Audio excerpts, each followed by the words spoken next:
The importance of space to the modern economy is taken for granted. We rely on satellite telecommunications to link all corners of the world. Earth observation satellites deliver accurate weather information and can monitor subtle changes in the Earth's environment.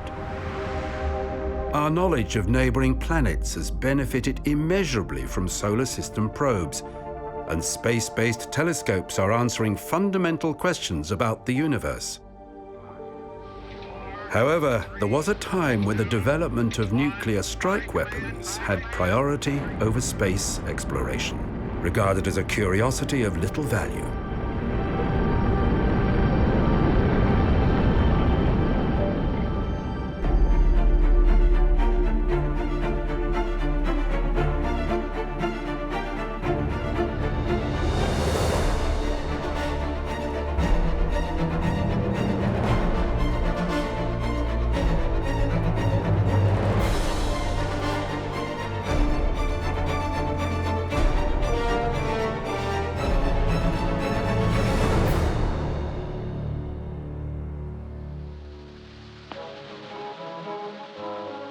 The Great War was over.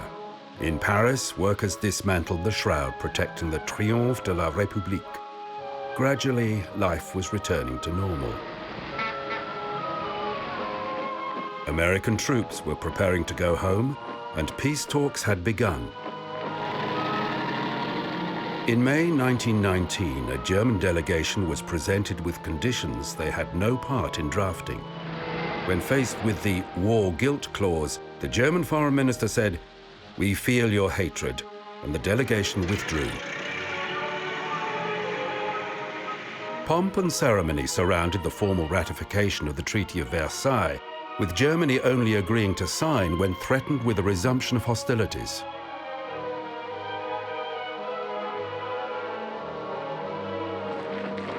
Germany lost territory and 7 million citizens, with many others forced to relocate. Severe limits upon its military capacity were imposed, including restrictions on the development of artillery. In the early 1930s, the German army became interested in the Spaceflight Society, a small club working with rockets, a technology not mentioned in the Treaty of Versailles.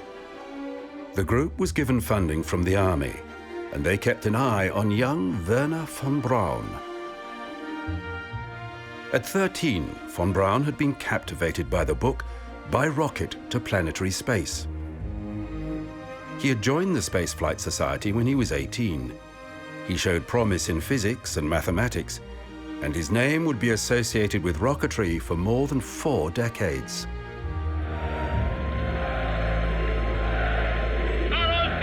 Soon after the rise to power of the Nazi Party, the new Chancellor Adolf Hitler began a rearmament program, effectively renouncing the Treaty of Versailles and preparing for war.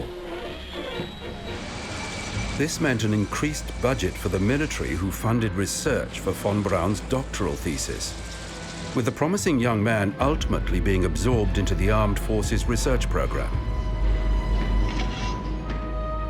The young von Braun claimed he was uninterested in politics, yet his conservative Prussian background allowed him to fit easily into the military structures surrounding him. He had charm, and he could be very persuasive. His thesis became a state secret. He was provided with an army facility at Kummersdorf near Berlin. His group began to perfect a rocket motor that used liquid propellants. While the group were not the first to experiment with liquid fuel, they were the first to deliver the fuel under pressure via a turbopump, a technique that remains in use to this day. The Luftwaffe noticed and requested work for rocket assistance in fighter aircraft.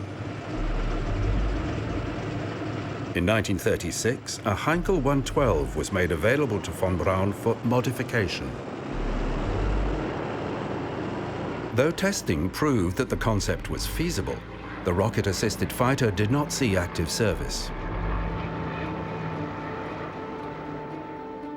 At Kummersdorf, work commenced on the Aggregat series of rockets designed by von Braun and under the leadership of artillery officer Major Walter Domberger. In 1934, von Braun had been made an employee. At the age of 24, he was in charge of a team of technicians and craftsmen. As the work continued, they had to explore new areas of technology, particularly regarding guidance and the use of gyroscopes. When von Braun demonstrated the long-range capacity of the prototype A3 rocket, the research was given extra funding, and a vast new facility was constructed at Peenemünde on the Baltic coast. A satellite town was built to house the army of technical experts and workers now employed in the German rocket program. The Peenemünde Army Research Center would grow to be comparable with the United States Manhattan Project.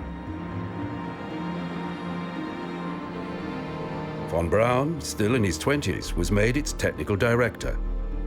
He had been firmly asked to join the SS. Knowing a refusal would end his career, he accepted. In 1939, Germany invaded Poland, forcing Britain and France to declare war. The Nazi government gave the work at Peenemünde added priority. Development at Peenemünde was decades ahead of any rocket research taking place in the Allied nations. Flight testing of the A4 began in 1942.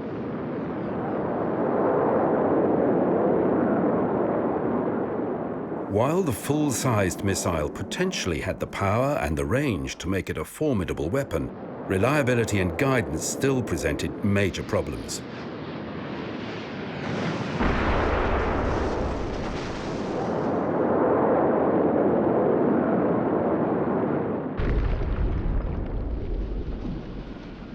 During powered flight, the A4 was controlled via graphite veins in the exhaust stream. After the engine cut out, rudders on the tail fins took over. In early testing, the fins, which were needed for directional stability, made the rocket turn into the wind.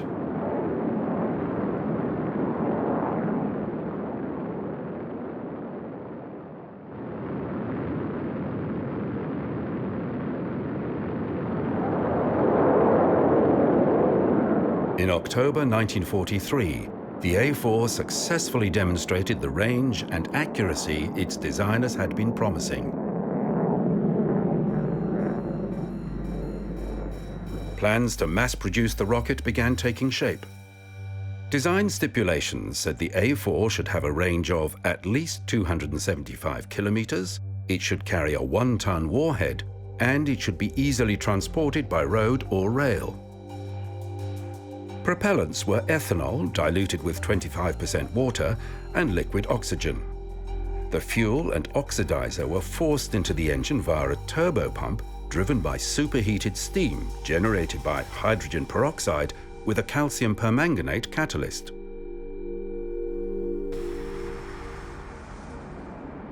The Allies were aware of a German aerial torpedo from secretly recorded conversations between senior German officers in a British prisoner of war camp. In August 1943, a British air raid struck the facility at Peenemünde.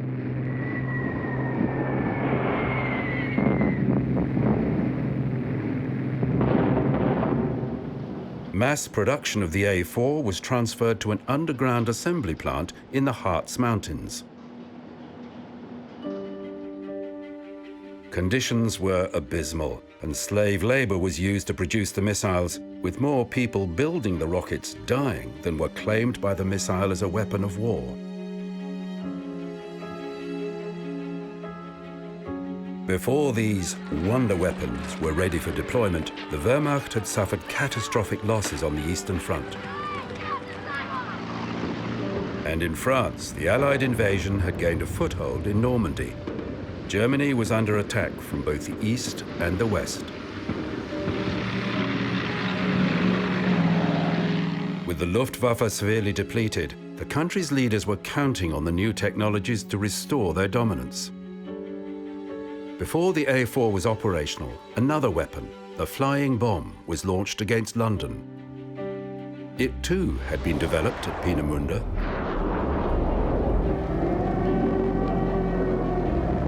After a while, the British developed techniques to shoot it down. And though it was not accurate enough to hit specific military targets, its attacks tied up defense personnel and took a heavy civilian toll. When the A4 was finally ready to be deployed, the rockets and their support equipment were transported to various sites along the French coast. They were loaded onto mobile launchers, enabling them to be fired from any flat area within target range. Attacks were launched against London in September 1944 and Antwerp soon after. They also took a toll on civilian lives, but were even less accurate than the flying bomb. In response to mockery in the British press, Reichsminister for Propaganda Joseph Goebbels referred to the new series of weapons as Vergeltungswaffen, vengeance weapons. Thus the V1 and the V2 got their names. While the V2 was inaccurate, having negligible effect on the war, there was absolutely no defense against it, and military planners took notice. In Western Europe, retreating German forces left devastation in their wake. V2 launch sites along the French coast were captured, and experts tried to learn what they could from the wreckage. Launch teams had retreated, but agents had a list of engineers they wanted to interrogate.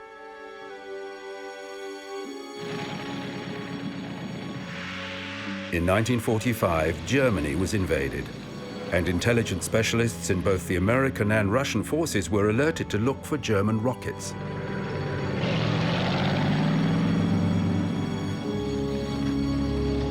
As Russian forces advanced from the east, it was clear that Germany's fate was sealed. With Soviet troops nearing Peenemünde, Wernher von Braun and his team loaded V2 documentation into trucks and fled to the south, preferring to be captured by the American military. In the town of Reuter in Austria, the rocket engineers surrendered to the Americans. Wernher von Braun, the brains behind the V2, along with 14 tons of drawings and specifications, was now in American hands.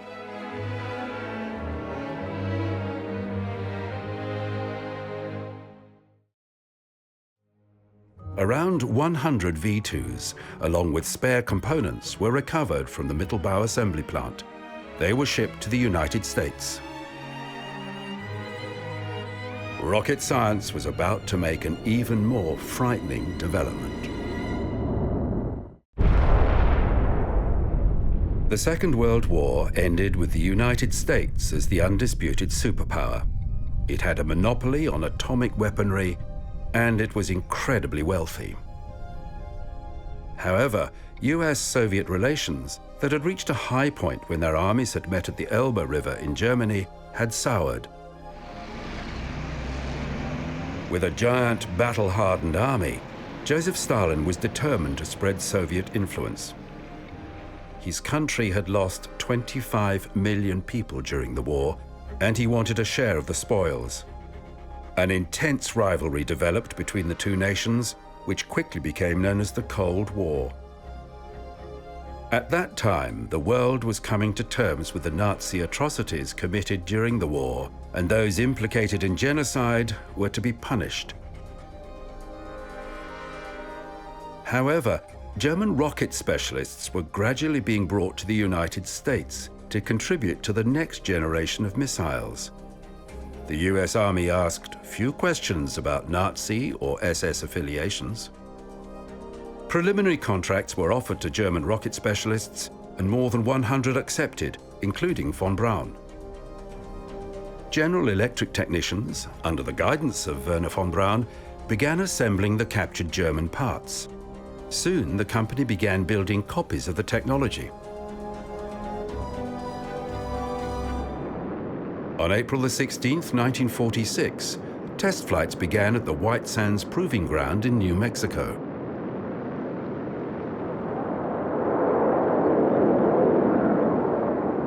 The first flight carried test equipment inside a heavily armored canister. Though the rocket launched correctly, it broke apart in flight.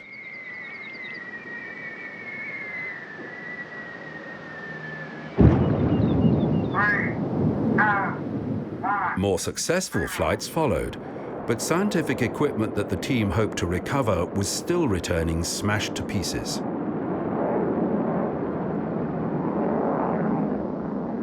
When that problem was solved, cameras and radiation detectors were loaded into the rocket. While the driving force behind the tests was to learn about the rocket technology, it was realized that a lot of scientific questions about the upper atmosphere could also be answered. These pictures, from a high point of 105 kilometers, were the first real images of the Earth from space. Yet the military minds, so keen to develop rocketry, were focused upon the technology as a new, long-distance form of artillery. Fitting a missile with an atomic warhead was also an interesting prospect. Travel to space was not regarded as having any great utility.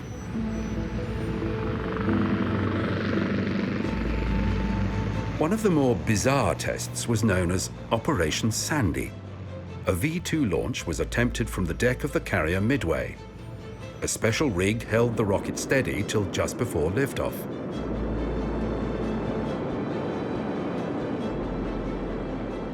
The United States Navy was also eager to understand how missiles could increase their reach.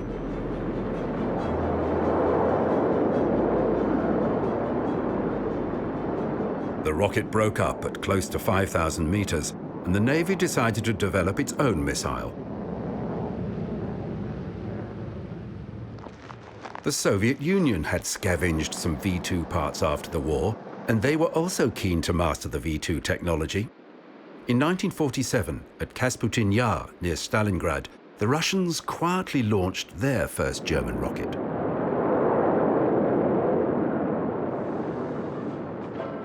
As American forces in Europe were demobilized, an imbalance between Eastern and Western armies developed. But the American monopoly on atomic weapons gave the US a sense of security.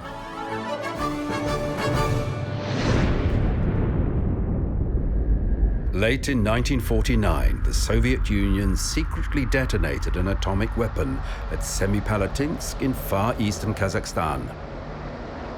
It did not remain secret for long. A B-29 weather reconnaissance aircraft collected radioactive particles on a flight from Japan to Alaska. It was a surprise to the Americans, who expected the Russians to take much longer to develop an atomic weapon. And it was a surprise to the Russians, as they had hoped to continue in secrecy. This was a major intensification in the Cold War, and missile development in both the United States and the Soviet Union intensified. A number of different American organizations were working in different areas. The German scientists continued their collaboration with the Army and General Electric, using their stock of war surplus V-2s.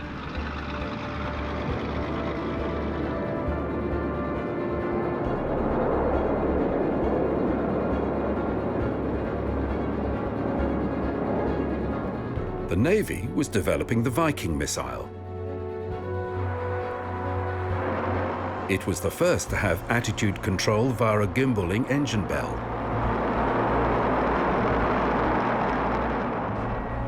And a unique group of Caltech graduates had started working on rockets in the 1930s. Their jet-assisted takeoff technology allowed heavily laden bombers to fly from very short landing strips. Known as the Jet Propulsion Laboratory, they were part of the Californian Institute of Technology, the only American rocket research laboratory connected to a university. After the war, they began working on missiles. The liquid-fueled Corporal was designed for scientific payloads. It reached heights of 72 kilometers.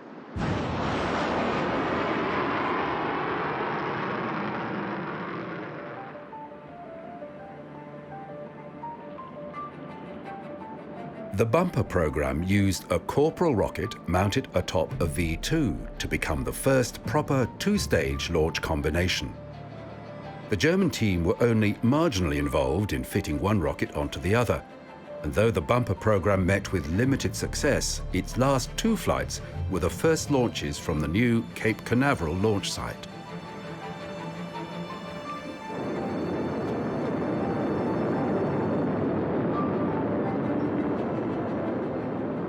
These launches helped the military teams to further develop tracking and in-flight communications with the rocket. In 1953, the Eisenhower administration took office as the Cold War continued to deepen. A military man, Eisenhower understood the financial benefits that flowed to industry via lucrative defense contracts.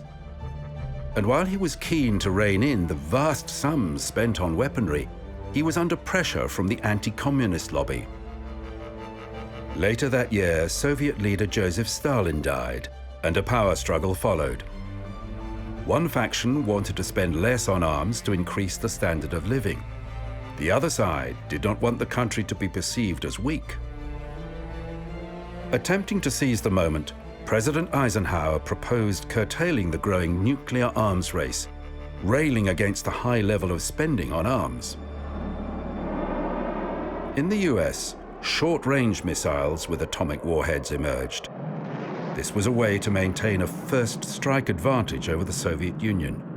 While the United States realized it had underestimated the Soviet Union's progress with atomic weaponry, the country continued to dismiss any ideas about Russia's ability to develop missiles. In reality, the Russians had followed a similar path to the Americans. They had learned all they could from the V2 and then began to copy it. They were also keen to unite an atomic warhead with a long-range missile. There were no plans to launch a satellite. In the United States, all rocket development was firmly under the control of the military. The Air Force, which had previously been a branch of the Army, had been spun off as an independent service. The Navy, the Army, and the Air Force were all working on missiles. In the Soviet Union, all rocket research was carried out by the Special Design Bureau No. 1, led by chief designer Sergei Korolev. From 1946, they concentrated on a long-range, heavy-lift rocket. Though they had limited resources, this focused approach was more efficient than the scattered development in the US. In 1952, the idea of space travel was thrust into the public realm by a series of articles published in Collier's magazine. The brilliant illustrations by Chesney Bonestell caught the eye, and they exposed the name of Wernher von Braun, one of the technical consultants. At the time, it was science fiction, but it marked the beginning of a public relations campaign by qualified space enthusiasts, and it saw von Braun become a presence on American television. By now, the German experts had been moved to a more comfortable work environment at the Redstone Arsenal in Huntsville, Alabama. The US Army established the Army Ballistic Missile Agency in Huntsville with Wernher von Braun, now an American citizen, as technical director. They designed and built the Redstone missile, essentially an improved V2. It was intended to carry a thermonuclear warhead over a 350-kilometer range, and it was the United States' first large missile. The warhead weighed roughly 2 tons, but everybody at the agency knew that it could be fitted with 2 much lighter solid-fueled upper stages and deliver a satellite to orbit. Working in collaboration with the Jet Propulsion Laboratory, the upper stages and a research satellite had already been built. but the White House had expressly forbidden the Army from launching their satellite. The Eisenhower administration favored the Navy's Vanguard. It had been designed for purely scientific research. And the president felt a military missile designed by Germans might not be seen as a peaceful gesture. With the approach of the International Geophysical Year, scientists had put out a challenge for a satellite to be orbited, and President Eisenhower announced that America would meet the challenge. But Eisenhower worried that international law was unclear about the status of a satellite. Was it like an aircraft that could not stray into hostile airspace? Or was space akin to the oceans, where ships have rights of passage? Nobody paid much attention when the Soviet Union announced that it too would launch a satellite.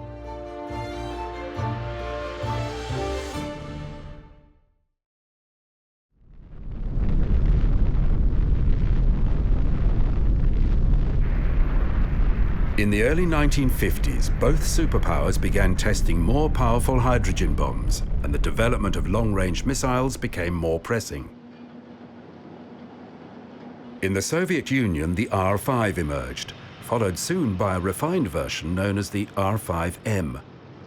Like the US Redstone, the R-5 drew heavily on the V-2. It used the same fuel and was controlled by vanes in the exhaust stream.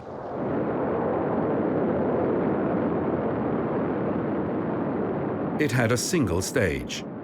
Developers were struggling with getting additional stages to ignite during flight.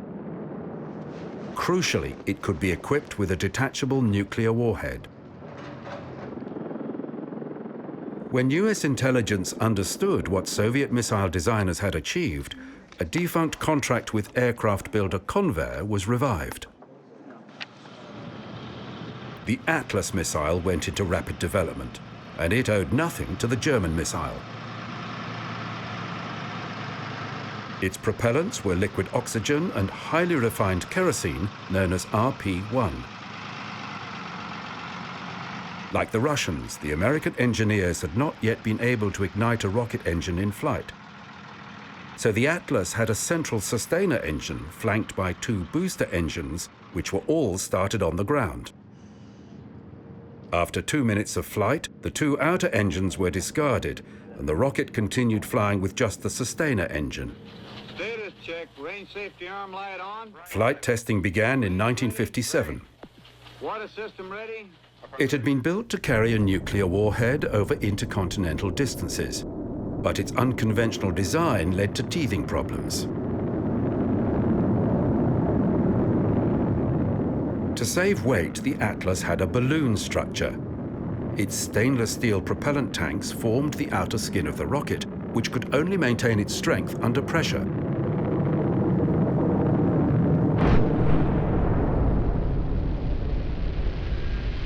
This Atlas B suffered from a turbopump failure.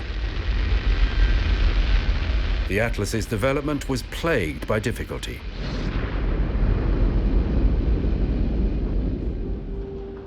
At the same time in the Soviet Union, an equivalent rocket was being perfected. Like the Atlas, the R-7 owed nothing to the V-2. Its engines were of a radically new design, far ahead of anything the Americans had. By the standards of the day, the R-7 was huge.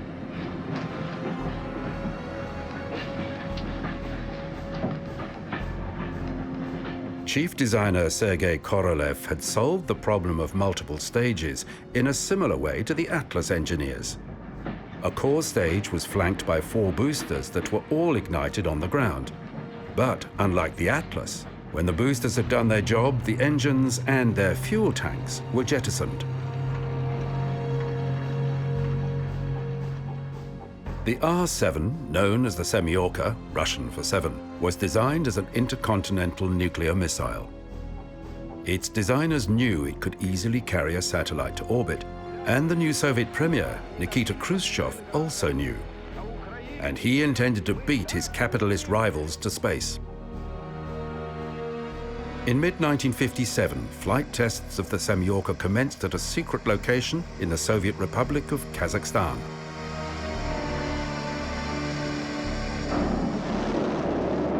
The first two flights failed spectacularly.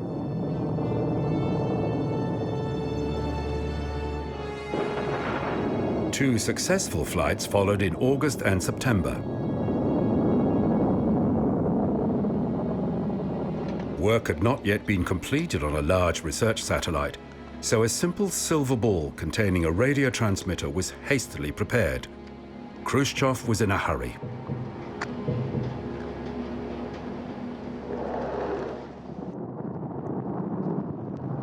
On October the 4th, 1957, the Soviet Union launched the first artificial satellite.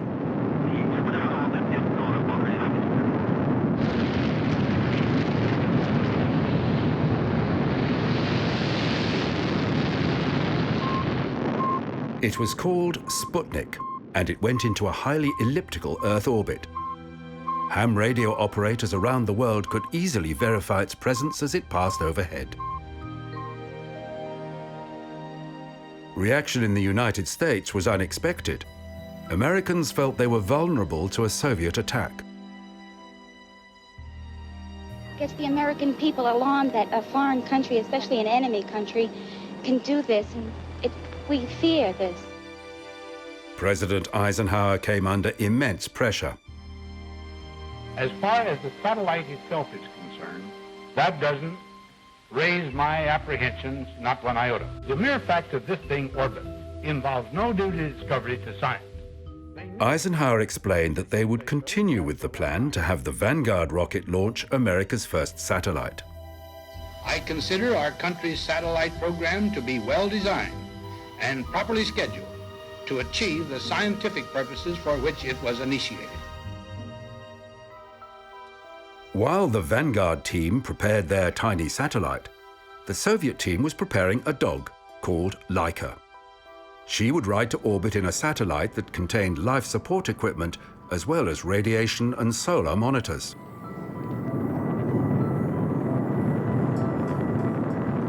Sputnik 2 was successfully launched in November 1957, and what was called the Sputnik crisis in the United States deepened.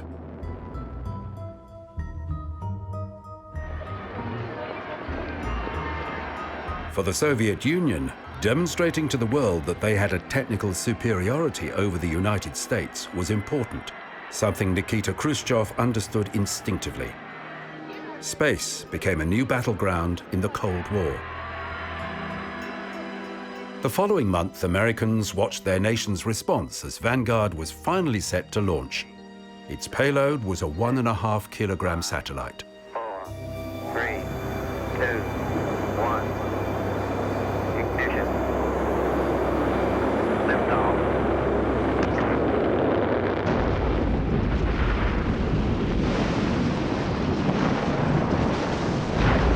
It was a humiliation, with newspapers calling it Flopnik or Kaputnik.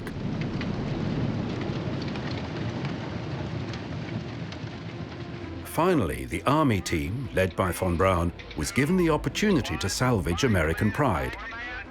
A variant of the Redstone missile, known as the Juno 1, successfully launched Explorer 1 in January 1958. The space race had started, and much of its foundations had already been laid. There were celebrations that the United States was finally catching up with the Soviets. In Washington, after receiving confirmation that the satellite was in orbit, a late-night press conference was held. Bill Pickering from JPL, James Van Allen, who designed Explorer 1's radiation detector, and the now very familiar Wernher von Braun were the focus of attention.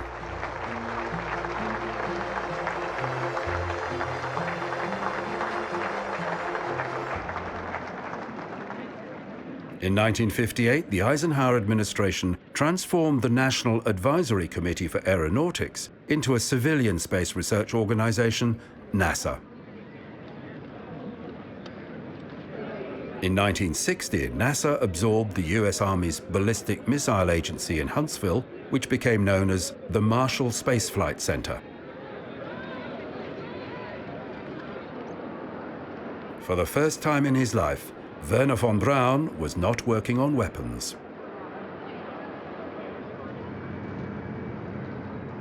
As part of the transfer came a giant prototype that had commenced development in 1957. As yet, it had no clearly defined purpose other than to try to surpass the Russians' heavy lift capacity.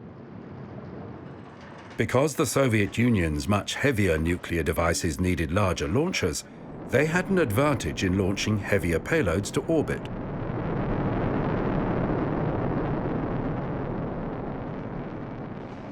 Sputnik 1 weighed more than 83 kilograms, compared to Explorer 1, which was less than 14 kilograms. However, the Americans had an advantage with solid-state electronics, which allowed lighter payloads with lower power consumption. By 1959, the US's Atlas missile was ready as a counterbalance to the Russian Semyorka, but as weapons, both were outmoded from the beginning. Their liquid propellants meant they took longer to fuel than it took a bomber to reach the target. However, they both still had an important role to play. Because the Russians had launched a dog on their second orbital flight, it was obvious to NASA they were aiming at orbiting a manned spacecraft. In 1959, NASA recruited 7 test pilots as the first intake of astronauts. They would train to fly with the newly established Mercury program. From the beginning, the Mercury 7 had rock star status. At the same time, the Soviet Union was recruiting cosmonauts, but it was a very top-secret affair. For America, the openness with which they conducted their civilian space program became a proud point of difference with the Soviets, who only announced successes after they had happened.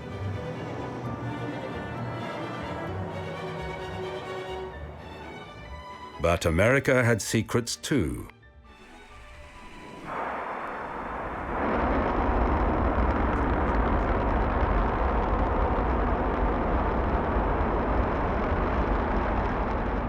A series of 38 research satellites, known as Discoverers, were launched between 1959 and 1962.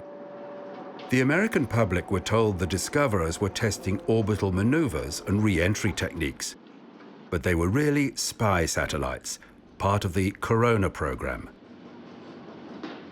While this series made a number of space firsts, their top-secret nature made it impossible for America to herald their achievements.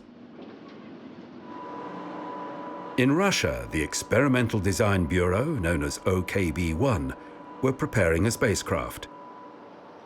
Because it would be launched on the Semyorka, the design was robust, with weight being a minor consideration.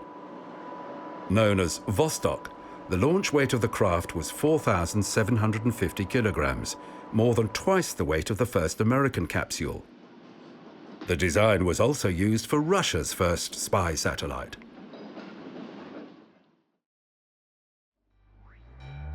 The Vostok spacecraft consisted of a spherical crew module and a conical service module.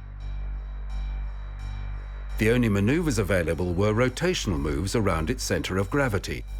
It used compressed nitrogen thrusters. This module would separate from the crew module 10 minutes after retrofire was completed. The service module contained batteries, most of the electronics, and the retrofire engine. After separation, the spherical crew module would passively align itself, with the heavier part of the capsule facing forward. Heat-dissipating ablative material covered the entire sphere. NASA was working on its Mercury capsule. The only American rocket capable of lifting this spacecraft to orbit was the Atlas.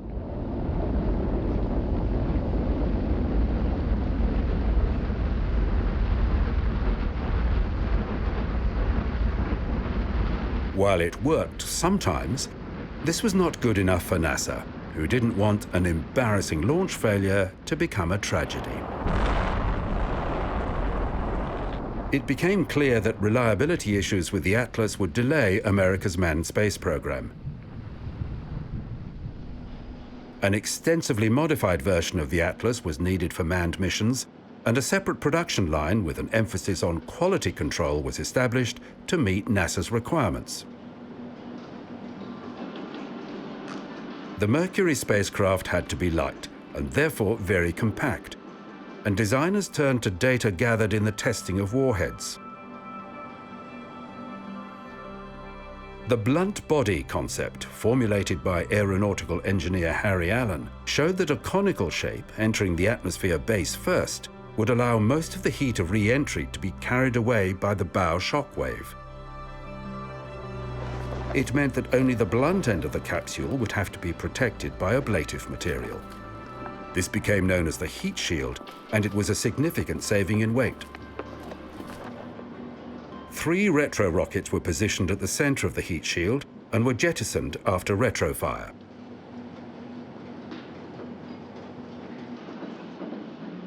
NASA still worried about booster explosions, so an escape tower that could pull the capsule clear in an emergency was attached above the spacecraft.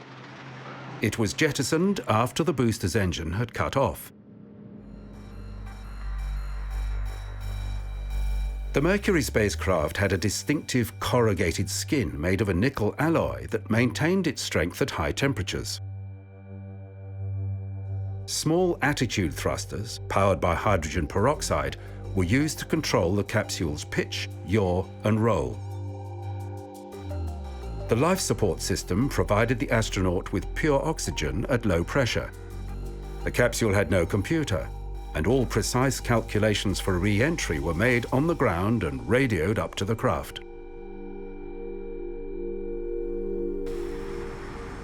A series of test flights began in 1959, using an inexpensive Little Joe rocket.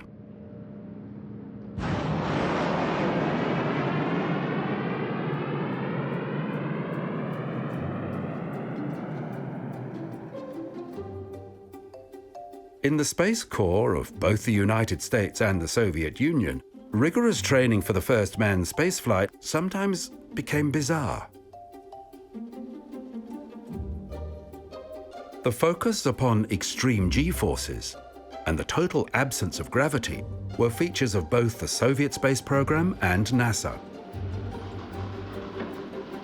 While work on NASA's Mercury capsule progressed, development of the human-rated Atlas was much slower. The US Space Agency had anticipated this and planned preliminary flights using a variant of the Redstone missile. We play the first part in this program in that we will provide some limited rides over ballistic trajectories of a few hundred miles range to these astronauts to give them a little inkling of what spaceflight is like. The Redstone did not have the power to put the Mercury capsule into orbit, but it could still lift the spacecraft beyond the atmosphere. If NASA could fly an astronaut above 60 kilometers, even briefly, then America could claim the first man in space and salvage some national pride.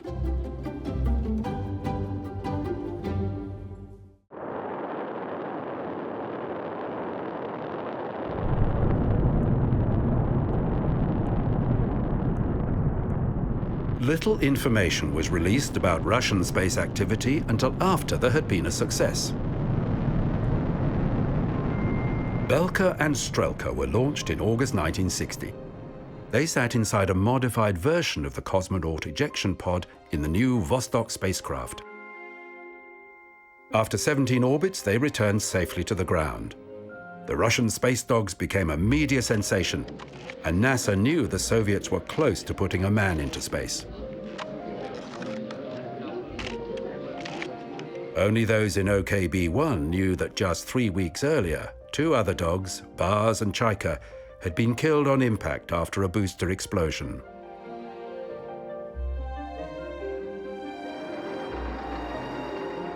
In November 1960, NASA was preparing to launch its first Mercury-Redstone combination, MR-1. It was designed as an uncrewed mission that would test the booster, the Mercury spacecraft, and recovery procedures.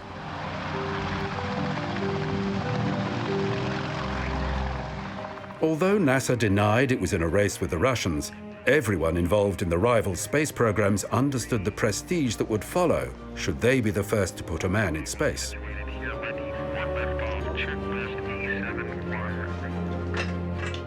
If all went well with MR1, MR2 would carry a chimpanzee. NASA had opted for the Redstone because it had been flying successfully since 1953. But so many changes were required to enhance its reliability that it was, essentially, a new design. Its tanks had been extended to give it greater range. Its guidance system had been simplified. And an in-flight abort sensing system would automatically trigger the launch escape system if things went wrong. On the 21st of November, MR1 entered the final stages of its countdown. It was called the 4-inch flight. The engine cut out and the booster settled back on its pad. The only thing launched was the escape tower, followed by the parachute. While NASA officials said it had performed as intended, clearly the instructions were wrong. An astronaut would have been left isolated in the capsule, sitting on top of a fully fueled rocket. A new Redstone was delivered because the original had been damaged. The failure had affected morale at NASA, and their schedule had been put back. The same capsule was refurbished and mated for a second attempt called MR1B.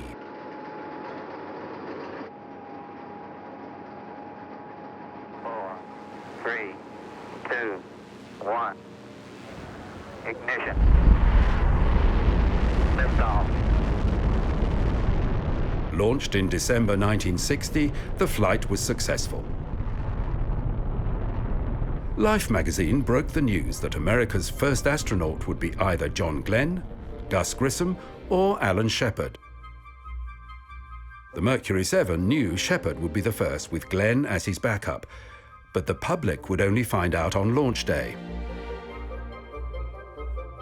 Shepard was not happy when he was told who would make the next flight.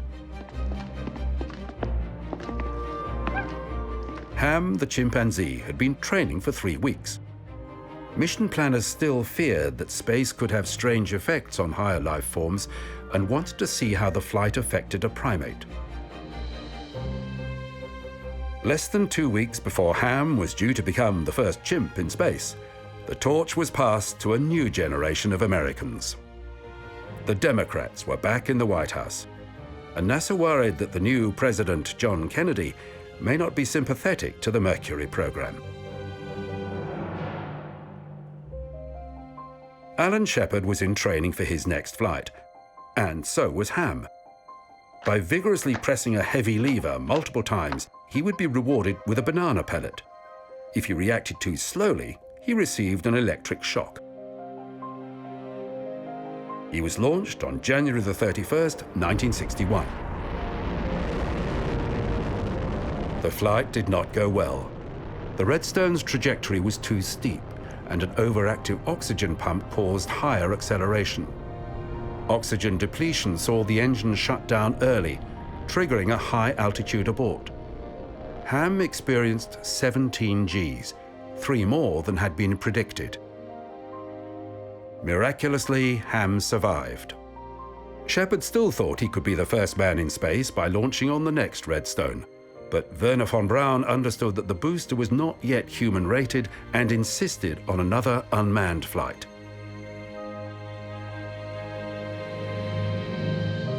On April the 12th, 1961, 27-year-old Senior Lieutenant Yuri Gagarin was preparing for the Soviet Union's first attempt at launching a man into space. He was to make a single orbit.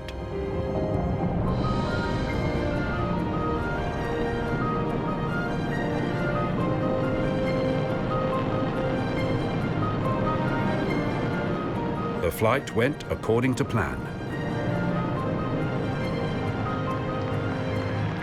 Gagarin returned safely to the Soviet Union, and his nation celebrated.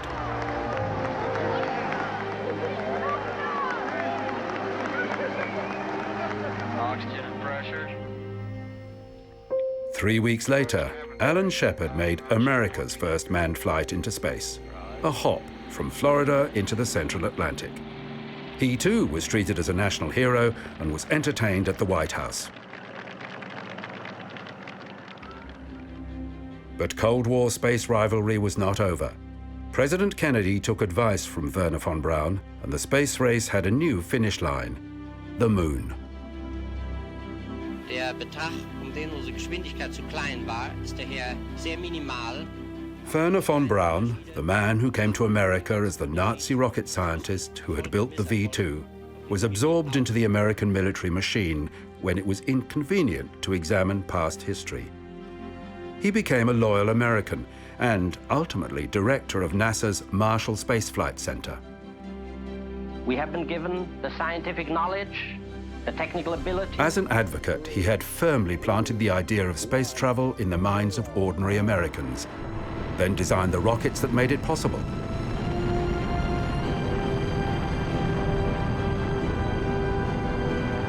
His pioneering work opened up space for scientific and commercial applications.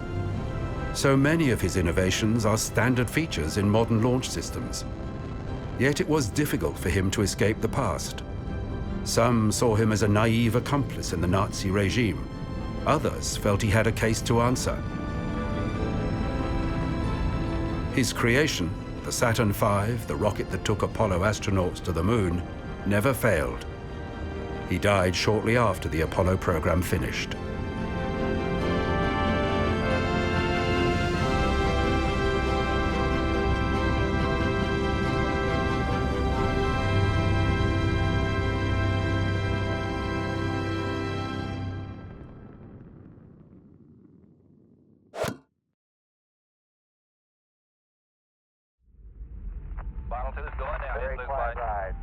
The Apollo spacecraft and the lunar module, the landing craft that enabled astronauts to walk on the moon.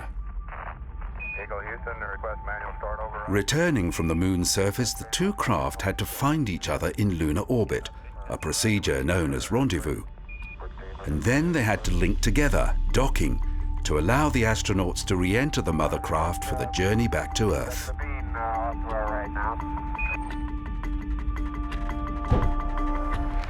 President Kennedy had announced his country's goal of landing a man on the moon in 1961.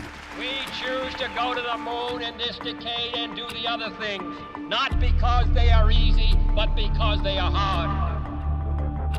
Yet in 1961, decision makers at NASA had no idea how the ambitious mission, now called Apollo, could be carried out.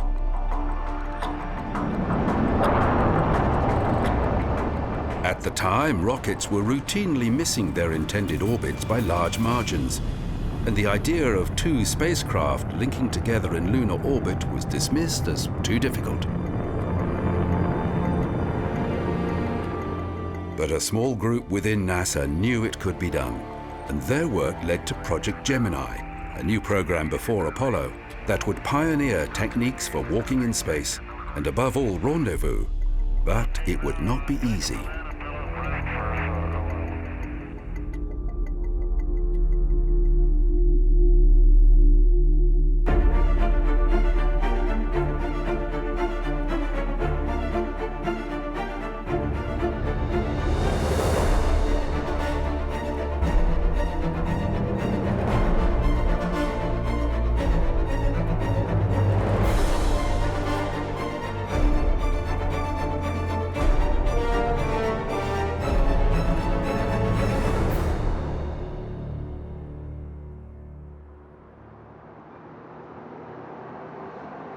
In October 1961, NASA began testing a new series of rockets called Saturn. When the Saturn went into development in 1957, NASA hadn't been established, and there were no solid plans for how the big new rocket would be used. It was obvious that the Soviet Union had bigger rockets, and the Americans knew they had to catch up.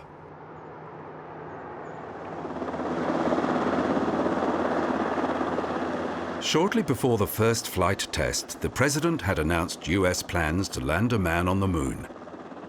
and it became clear that the Saturn would play a part in what was called Project Apollo. 800 miles per hour. Hit the upper stage of our space rocket around and... Yet even at this stage, NASA engineers had not decided exactly how a moon mission would be carried out.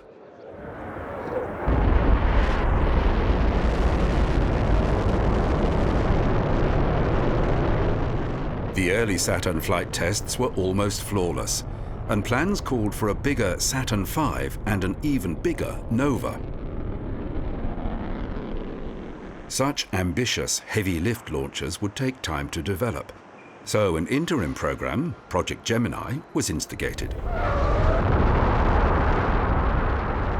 It would make use of the newly developed Titan missile, which was already being mass-produced. The Gemini launch vehicle was a two-stage booster derived from the Titan II missile. Its toxic, hypergolic fuel was well suited for use in a weapon because it could be stored at ambient temperatures for long periods, but for launching a human crew, it was less than ideal. The twin engine bells in the first stage were fed by separate turbopumps, but the whole unit was still regarded as a single engine. The Titan's second stage engine discharged through a single engine bell optimized for the vacuum of space. The rocket's inertial guidance unit was contained in this stage. The Titan II's heavy lift capability and the minimal development time required to adapt it for manned spaceflight made it a logical choice for the Gemini project. Gemini 4, good Arvik, Capcom. The United States Air Force had a great interest in Gemini, and several Blue Gemini missions that were exclusively devoted to Air Force research were planned. A top-secret group of Air Force astronauts was selected, and an Air Force orbiting laboratory was envisaged. However, these were cancelled because it was felt that NASA Gemini missions could carry out the relevant research. At the time, the Mercury program was underway. The one-person Mercury capsule was designed by NASA and built by the McDonnell Aircraft Corporation. McDonnell would also build the Gemini capsule. Outwardly, the Gemini spacecraft resembled its Mercury predecessor, with a similar blunt rear end and the same corrugated nickel alloy skin. However, it was built for 2 astronauts and featured many refinements. NASA engineers realized there were many new problems to be understood, so the Gemini spacecraft was designed to carry out long-term space missions. Propellants and life support systems were situated in separate modules that were jettisoned before return through the atmosphere.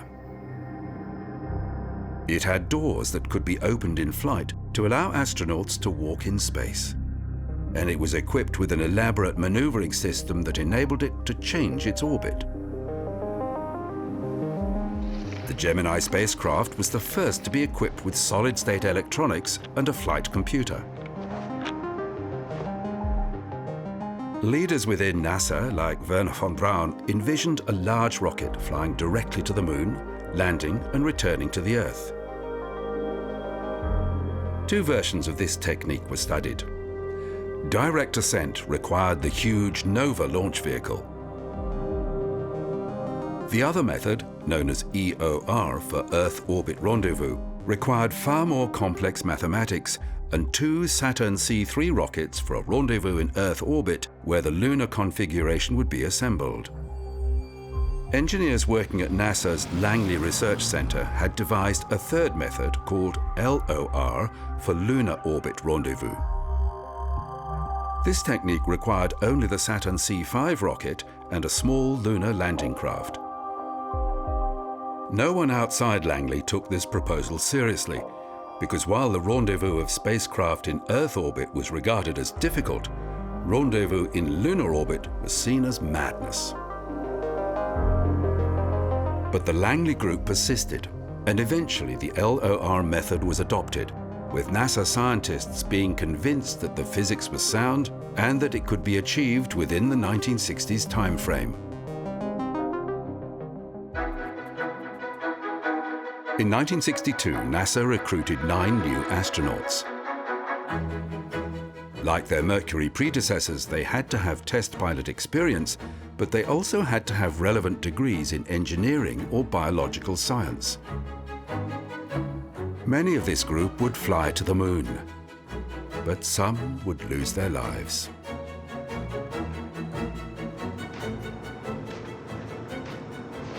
Along with the development of the Gemini spacecraft came the introduction of a new style of spacesuit that could be worn outside the spacecraft. The fabric joints of the Mercury suit had been replaced by a pressure bladder wrapped in a link net restraining layer that delivered greater flexibility and limb mobility. Because rendezvous and docking was such a critical part of the Gemini program, NASA modified the Agena upper stage as a target vehicle. Agena had been developed for use as a spy satellite, so it was ideal for use in Project Gemini because it was already available.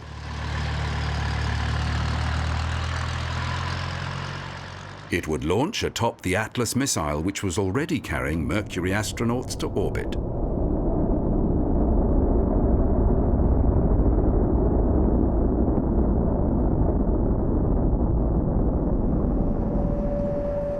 NASA was learning a lot from the Mercury program, and they were trying to design the Gemini system to eliminate issues that were perceived as problems in Mercury. All Mercury flights landed in the ocean and required an aircraft carrier, support ships, and helicopters for recovery of the astronaut and the capsule. This was a stopgap measure, and it was expensive, particularly if a spacecraft had to make an emergency return. The US Navy had to have trained recovery groups in the 3 major oceans. In an attempt to eliminate this costly exercise, it was proposed that the Gemini spacecraft would not deploy parachutes and instead unfurl an inflatable Rogallo wing. Astronauts liked the idea, and rudimentary tests began in 1962 with a tricycle frame beneath a wing made from Irish linen. Soon, an inflatable version of the wing was trialled. Several pilots accustomed to jet fighters became fascinated with the project, and at least 2 X-15 pilots took part in early flights. Control via cables was improved, but there were reliability problems with the deployment of the wing, and NASA opted to follow the recovery at sea technique they had become familiar with, and the Rogallo wing was dropped. For emergencies, the Mercury capsule relied on small but very powerful solid-fueled rockets to pull it clear should the launcher beneath it explode.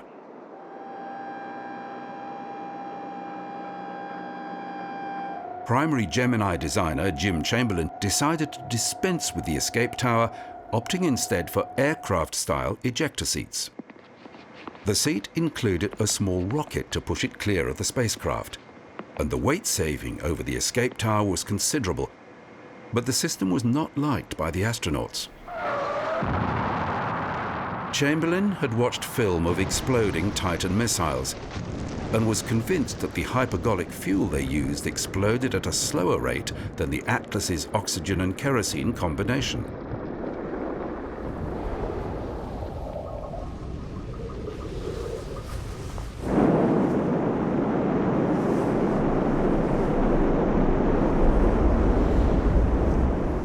Ejection tests were carried out with dummies and from a spacecraft filled with nitrogen, not the pure oxygen that would actually fill the capsule at launch.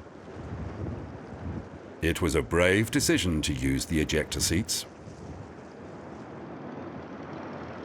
In April 1964, the first unmanned Gemini flight was prepared. Gemini 1 would remain in orbit for several days, yet its batteries would only last for 24 hours.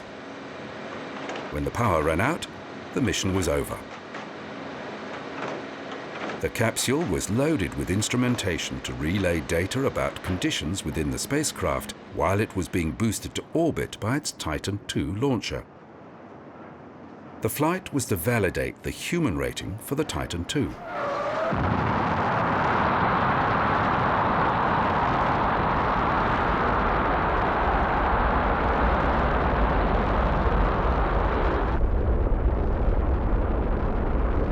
As a missile, the Titan II had suffered from severe longitudinal oscillations, and engineers wanted to make certain that their modifications were reliable. While it would not be recovered, to prevent any hostile power from trying to learn anything from it, the heat shield had holes bored through it so the craft would burn up on re-entry.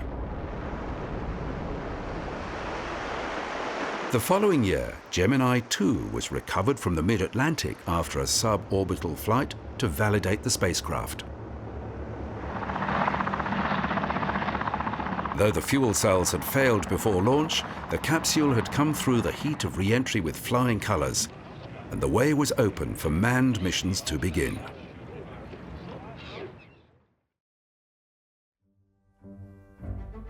Gus Grissom had been one of the original Mercury 7, NASA's first astronauts. After his flight in the Mercury program, he threw himself into development work for the new Gemini spacecraft.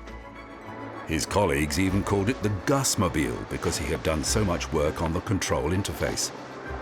It was only logical that he would command the first manned Gemini mission. The other crew member was John Young, one of NASA's New Nine. On March the 23rd, 1965, Grissom and Young boarded their spacecraft. It would be the last crewed mission to be controlled from the Cape Kennedy Air Force Station.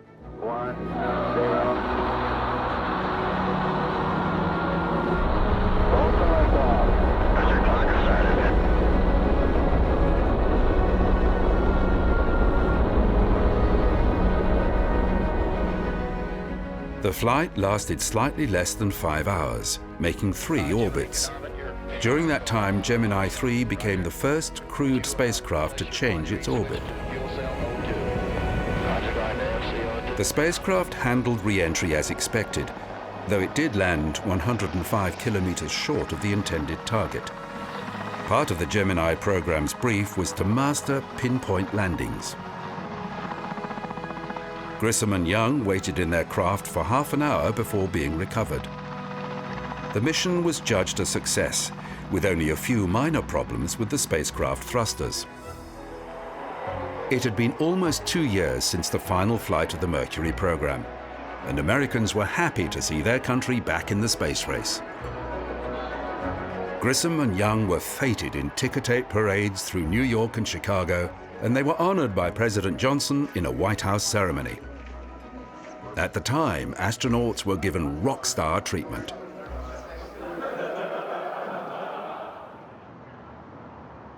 The next Gemini mission would be more ambitious. NASA had brought forward a spacewalk. Ed White would duplicate the exercise already done by Soviet cosmonaut Alexei Leonov. The Americans were keen to demonstrate they were closing the gap on their Russian rivals. Astronauts could experience limited periods in a microgravity environment when a specially adapted KC-135 aircraft followed a parabolic flight path. Astronauts would have 25 seconds of weightlessness. To rehearse more complex, longer duration routines, the astronaut was suspended in a rig that moved on a low-friction cushion of air.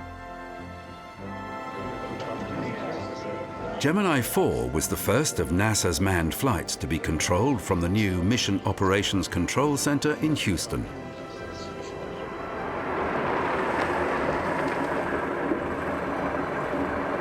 Along with Ed White was command pilot Jim McDivitt. It was the first space flight for both men. The mission was scheduled to last for slightly more than 4 days. For NASA, this would be a new record.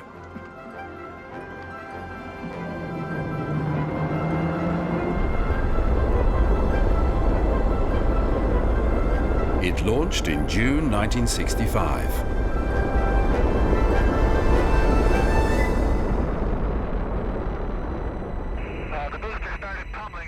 Upon reaching orbit, McDivitt tried using the thrusters to rendezvous with the Titan's upper stage. But the stage seemed to move further away, and rapidly depleting fuel forced them to give up. Clearly, rendezvous could not be done intuitively. There were a number of scientific experiments scheduled for the mission, but the crew began to focus upon the major task, the spacewalk.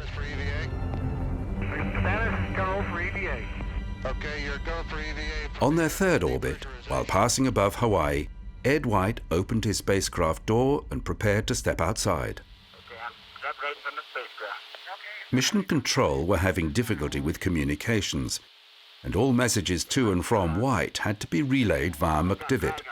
I don't want to fire the gun yet. Okay, I'm out. Okay, he's out. White carried a handheld zip gun that helped him maneuver. Apart from making certain that the spacesuit and life support system worked, he had no defined task to perform. Okay, put a little roll in, take it right out. Ground staff were becoming concerned at the poor communication. It was important that White was back inside before he entered the Earth's shadow and before the spacecraft passed out of reach of radio contact with Hawaii. Okay, I'm coming over. Okay, stand by. You see me yet? I sure don't. Huh? Everything seemed easy. White was enjoying himself and was clearly disappointed when he was ordered back inside. You're right in front, Ed. You look beautiful. I feel like $1 million. I will pitch up. And y'all laugh. Difficulties arose when he re-entered the craft. A spring in the locking mechanism on the hatch had failed, and it took 5 minutes of intense effort to safely seal the spacecraft again. During Gemini's 4 days in space, there were reliability issues. Thrusters continued to give problems, and toward the end of the mission, the computer failed.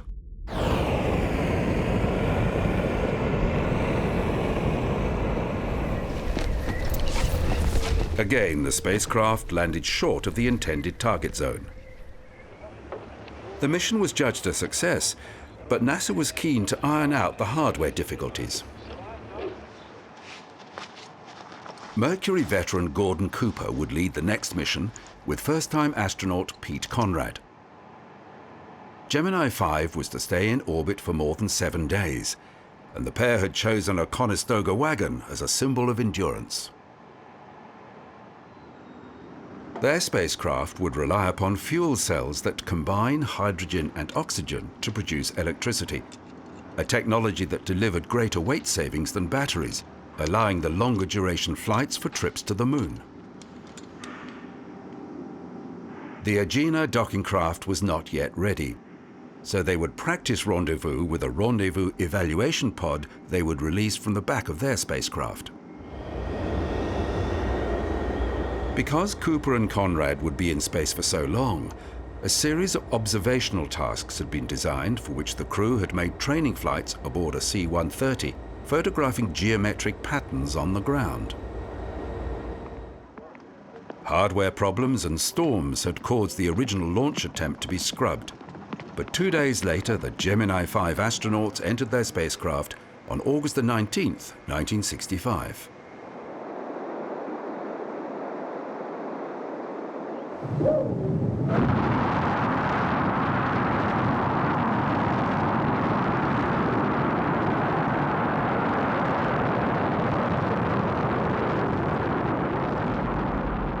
Soon after the end of powered flight, the crew adjusted their orbit and released the rendezvous evaluation pod that Conrad had nicknamed the Little Rascal. Then the problems began. Low oxygen pressure readings in the fuel cells led Cooper, who was out of contact with mission control, to shut down all but essential electrical systems. Now relying on batteries alone, it appeared the mission would have to return early.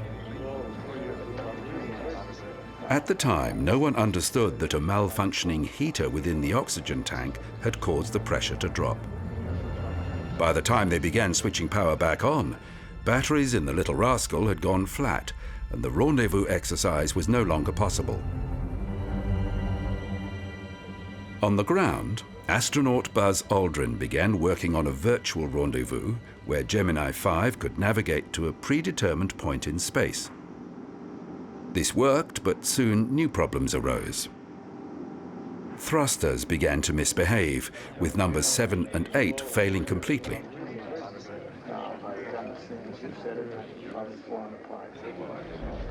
With the power shut down, fuel line heaters had cooled and propellant in the lines had frozen. Gemini 5 drifted through the remainder of its mission, breaking the record for on-orbit duration set 2 years earlier by Russian Valery Bykovsky. Re-entry came one orbit early to avoid a tropical storm in the Atlantic. Again, the mission was judged a success. It had set a new duration record, but nothing had gone smoothly.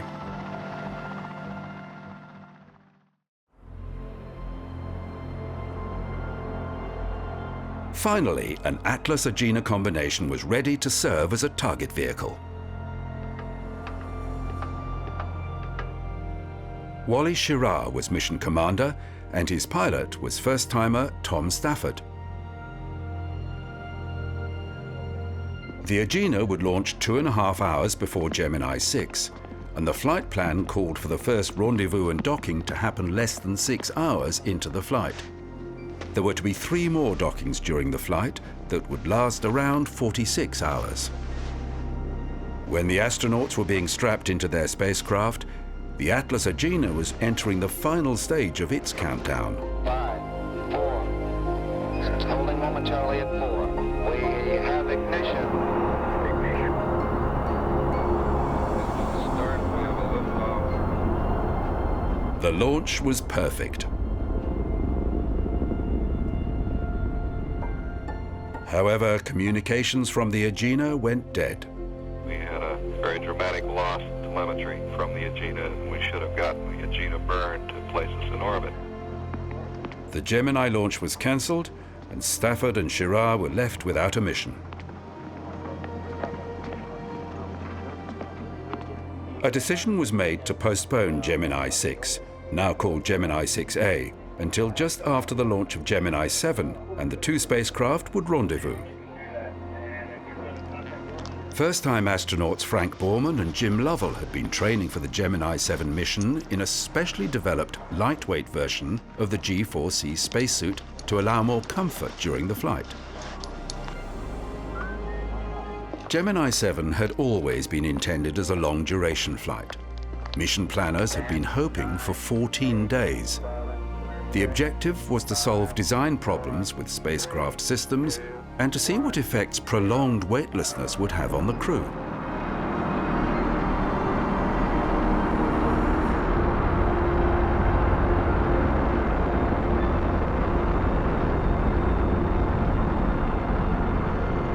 The long-duration mission now had another benefit. It would allow enough time for Gemini 6's Titan booster to be erected and launched so that the important space rendezvous could finally happen. On December the 12th, for the second time, the Gemini 6 crew prepared for launch. 5, 4, 3, 2, 1, 0.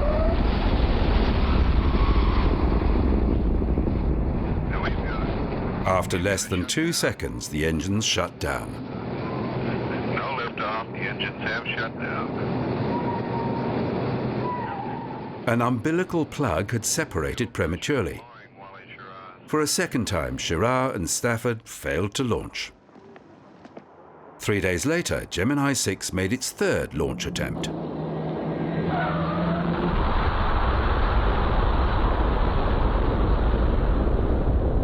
It was successful.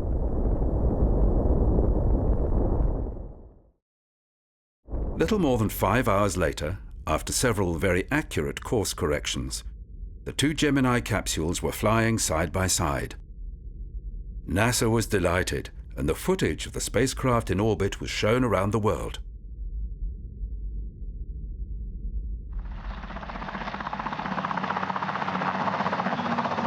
Gemini 6 returned to an accurate splashdown after a flight that lasted 1 day, leaving Borman and Lovell in Gemini 7 to continue their record-breaking flight for a further 2 days. Some of the thrusters were failing, as were the fuel cells, and the spacecraft had to rely on battery power for the remainder of the mission.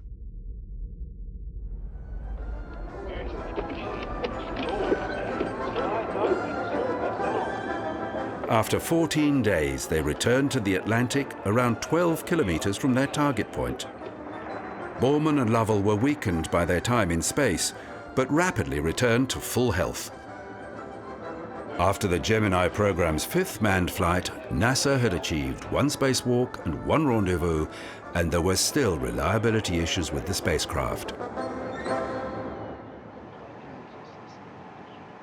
Because there had been so many equipment failures, all remaining Gemini flights were now slated to be docking missions, and astronauts were spending long hours practicing docking maneuvers in the simulator. More mishaps could damage the schedule mission planners were still hoping to fulfill, so contingency arrangements were made. Deke Slayton, who had been chosen as one of the original Mercury 7 astronauts, was now in a senior role at the astronaut office charged with crew selection. Astronauts had to train as backup crew for a mission 3 flights before flying their own allocated mission, and setup of spacecraft before launch became the responsibility of the backup crew.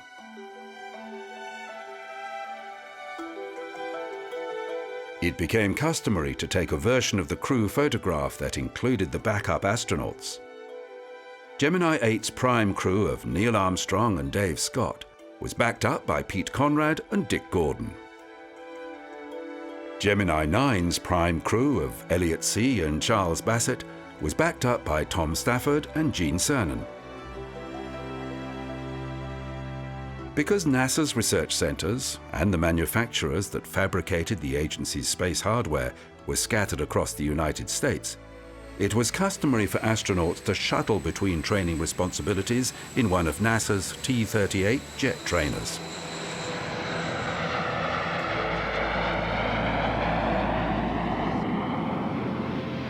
All astronauts were qualified jet pilots, and they had to keep their flying hours up, so NASA maintained a fleet of T-38s for this purpose. Early in 1966, 2 T-38s left the Manned Spacecraft Center for the McDonnell plant in Missouri. See and Bassett, Gemini 9's prime crew, died instantly when their plane hit the McDonnell building. Bad weather had set in, and an inquiry found pilot error was responsible. The backup crew of Stafford and Cernan in the other aircraft landed safely. NASA had suffered its first casualties, and Stafford and Cernan became the Gemini 9 prime crew. There would be no delay in the Gemini flight schedule. After the failure of the Gemini 6 Agena, its builders, Lockheed, were keenly aware of the growing lack of confidence in their target vehicle. They instigated a plan for changes to the Agena's engine. A corrective program, known as Project Surefire, had determined that an explosive hard start had destroyed the Gemini 6 Agena. To prevent this, oxidizer would be fed to the engine slightly before the fuel started to flow. As a contingency, McDonnell had suggested a docking collar could be mounted on an electronics package without Lockheed's Agena. It could be built using existing technology. Because it was light, it could be launched by the Atlas without the need for an upper stage. Known as the Augmented Target Docking Adapter, or ATDA, it was built and held in storage. The Gemini 8 astronauts had been rehearsing NASA's second spacewalk. Dave Scott would wear an emergency life support chest pack, as well as being connected to an umbilical tether that also supplied his spacesuit with oxygen and electrical power.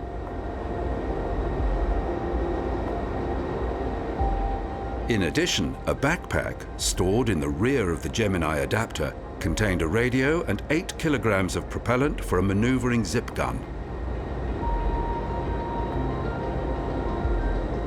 The flight plan called for 2 spacewalks. The first would last for more than 2 hours. The second involved the backpack propulsion unit and a much longer tether. It was cumbersome, and Scott flew more than 300 zero-G parabolas, learning how to cope with the equipment.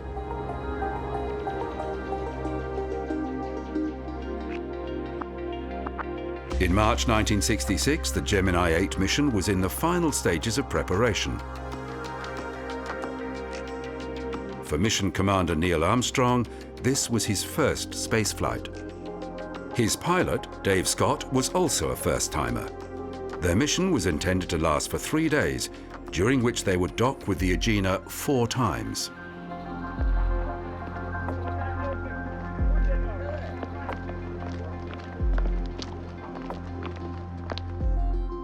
The plan had the Gemini spacecraft launching 100 minutes after the Agena and catching up with it on the 4th orbit. 2 launch centers at the Cape worked independently during the countdowns of the Atlas Agena and Gemini 8's Titan II. Control of the mission would transfer to Houston only after each rocket had cleared the launch tower. NASA was bussing in crowds of important people to watch the twin launches, and bleachers had been erected at a safe distance. NASA Administrator James Webb was acutely aware of the need to court public opinion, so spectacular launch events were now drawing big numbers. As Armstrong and Scott were being strapped into their capsule, the Atlas Agena was entering the final stages of its countdown. Everyone understood that should the target vehicle fail again, the flight would be postponed while mission planners figured out what to do. 5, 4, 3, 2, 1, 0. Ignition. Engine start. We have a liftoff. This time, the Atlas Agena combination launched perfectly. The Agena went into a near-circular 300-kilometer orbit.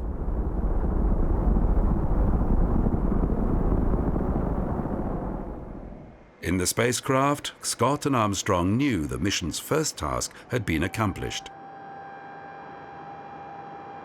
Orbital parameters of the Agena required a precise launch. 3, 2, 1,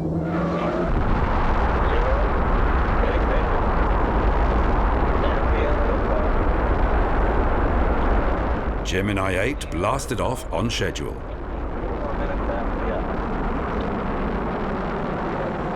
Mission Control were happy with the Gemini's lower, faster orbit, and the chase began. In less than 6 hours, Gemini 8 was station-keeping with the Agena. Passing above southern Africa, the spacecraft docked.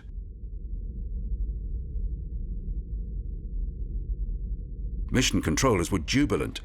Yet trouble uploading commands to the Agena made planners suspicious of its attitude control. Before Gemini 8 passed out of radio contact, capsule communicator Jim Lovell warned them to undock if they experienced any difficulties. Soon, the docked spacecraft started a combined yaw and roll.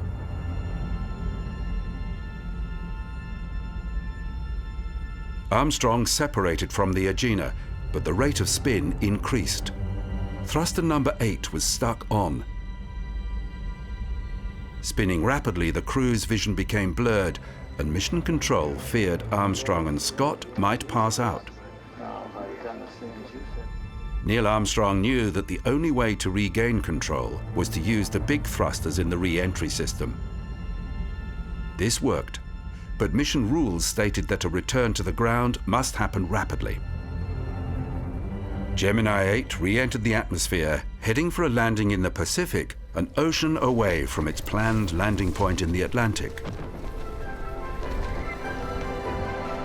A secondary recovery team was waiting off the coast of Okinawa, and the crew were picked up 3 hours after their craft hit the water.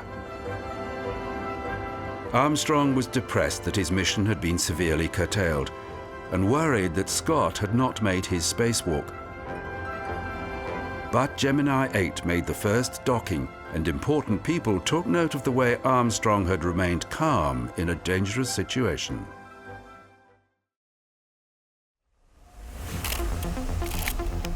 Before the launch of Gemini 9, members of the press were introduced to a new device that would be tested during the next mission. The Astronaut Maneuvering Unit, or AMU, had been designed by the Air Force, who hoped to use it in conjunction with a planned manned orbiting laboratory. Practice with the unit on the ground was done on a near-frictionless surface, but it was a poor simulation of the conditions that could be expected in weightlessness. Tom Stafford and Gene Cernan on Gemini 9 had the objectives of rendezvous, docking, and a spacewalk, including the use of the AMU. The target vehicle was launched on May 17, 1966.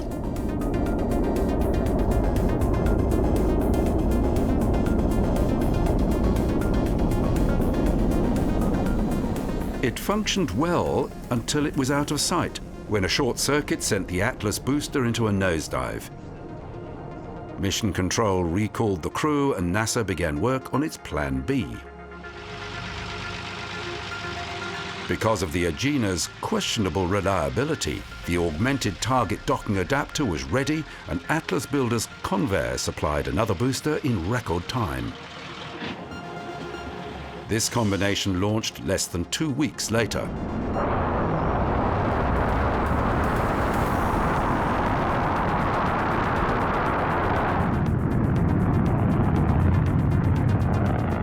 After a second false start, caused by software difficulties, astronauts Stafford and Cernan launched successfully the following day.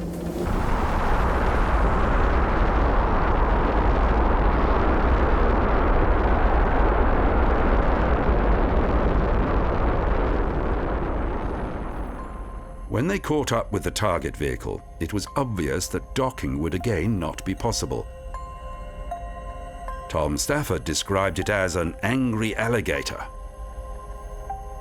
The shroud protecting the craft during passage through the atmosphere was still attached. Among the things NASA was learning from Project Gemini was not to make stupid mistakes.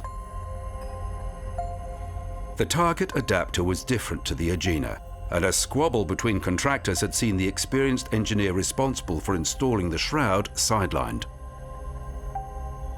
Suggestions about nudging the shroud with the spacecraft were rejected as too dangerous.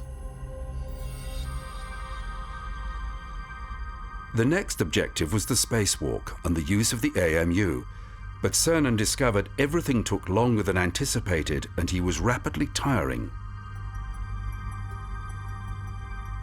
When the inside of his helmet started fogging, the exercise was abandoned. NASA had never liked the AMU, and it was scrapped. These Gemini spacewalk problems led to big changes in the way NASA approached the task.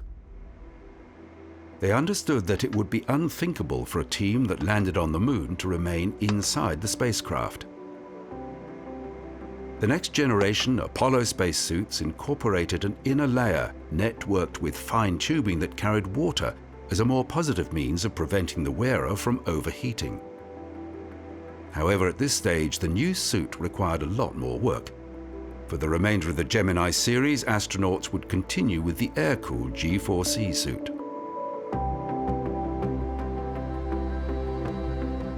Michael Collins, who was to make 2 spacewalks on Gemini 10, had been training in a vacuum chamber that gave him a feel for working inside his spacesuit when it was swollen, as it would be in space.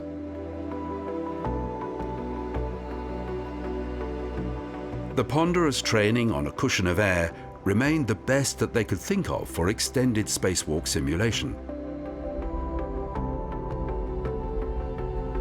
After the familiar dual launch of the Agena and the Titan II, John Young and Michael Collins caught up with the target vehicle on the 4th orbit, but a misalignment of the Gemini 10 craft during one maneuver required orbital corrections that burned large amounts of fuel.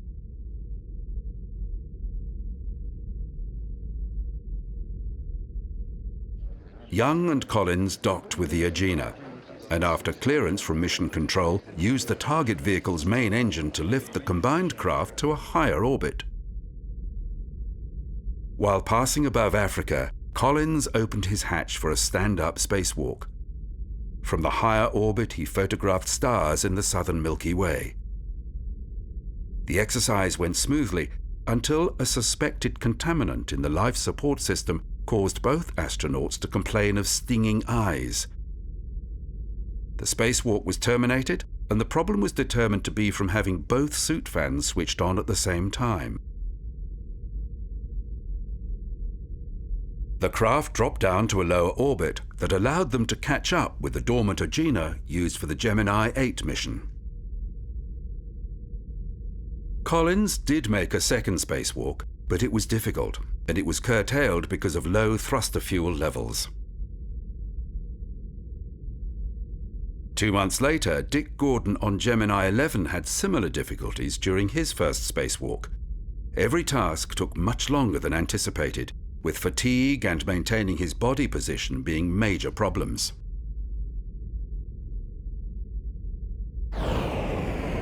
One objective of the Gemini program had been mastered.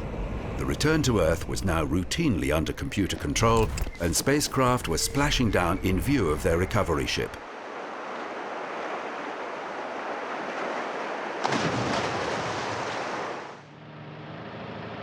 There was only one scheduled Gemini mission left, and yet the program had still not discovered how an astronaut could work effectively outside the capsule in the vacuum of space.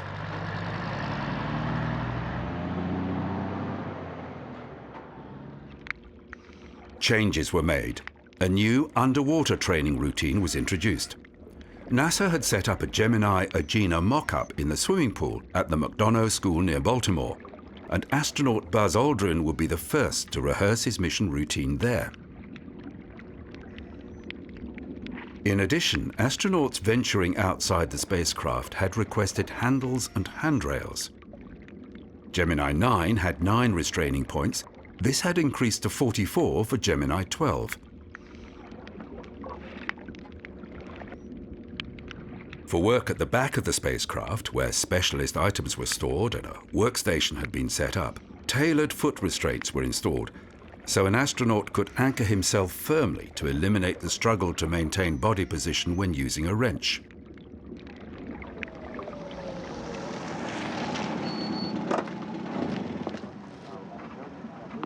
As Aldrin and Mission Commander Jim Lovell crossed to the base of the launch gantry, they displayed the words, "The End," on their backs. The final Gemini flight was to be the most complex.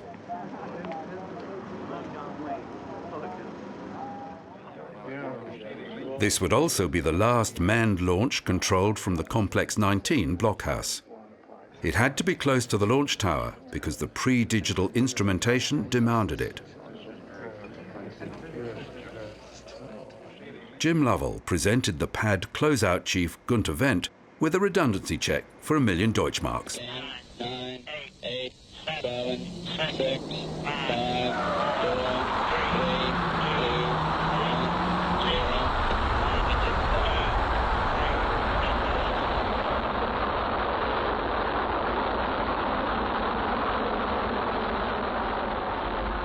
Upon reaching orbit, Lovell and Aldrin began tracking the target vehicle with radar, but reception soon became patchy, forcing the astronauts to rely upon sextant sightings and paper tables to make the rendezvous maneuvers. Aldrin, who had a doctorate in orbital mechanics, used a slide rule for the calculations. This was a good test, enabling the pair to demonstrate the viability of rendezvous via more basic methods. Docking was achieved simply, and the pair practiced the maneuver using different approaches. It was decided to abandon using the Agena to fly to a higher altitude, as telemetry had revealed a loss of engine chamber pressure during its boost to orbit. On the ground, mission planners reinstated an earlier objective, the photographing of a partial solar eclipse. If the Gemini crew could get to the right part of their orbit at the right time, They would have just 8 seconds to photograph the partially obscured sun. It worked, and again the last-minute change of plan was a good test of the complete team to react quickly as events changed.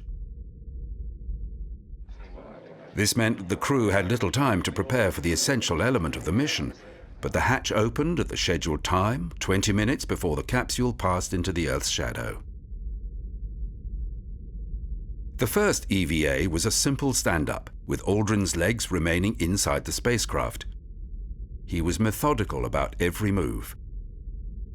After almost 2 complete orbits, he was back inside with the hatch sealed. While the mission was going well, engineers on the ground were keeping an eye on several worrying signs from the spacecraft's subsystems, particularly the fuel cells. The next day, Aldrin left the spacecraft entirely and made his way to the Agena. He had a completely different approach to his work outside. His experience as a scuba diver and his underwater training, combined with the additional anchor points on the Gemini and Agena craft, transformed the nature of the spacewalk. While working on the Agena, Aldrin attached a tether between the 2 craft, returning to the Gemini capsule after a highly successful 2 hours and 6 minutes. Everything had run smoothly, and mission controllers were delighted.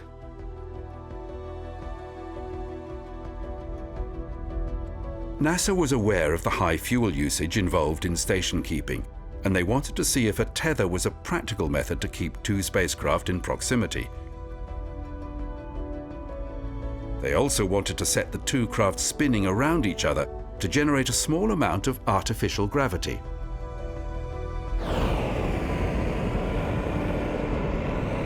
After almost 4 days in space, Gemini 12 re-entered the atmosphere.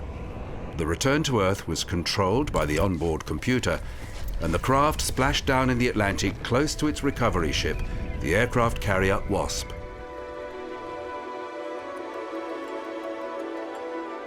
The celebration at the completion of a difficult yet highly successful series of space flights continued, and NASA felt confident that maneuvers required for a trip to the Moon were no longer theoretical. President Kennedy's moon landing deadline was met, but the contributions that the Gemini program made to modern spaceflight are overlooked. Every journey to the International Space Station uses the rendezvous and docking procedures pioneered during Gemini. And later this decade, the Mars sample return mission that will bring back specimen tubes already being collected on the Red Planet will see the first rendezvous in Mars orbit, which again builds on the legacy of Gemini.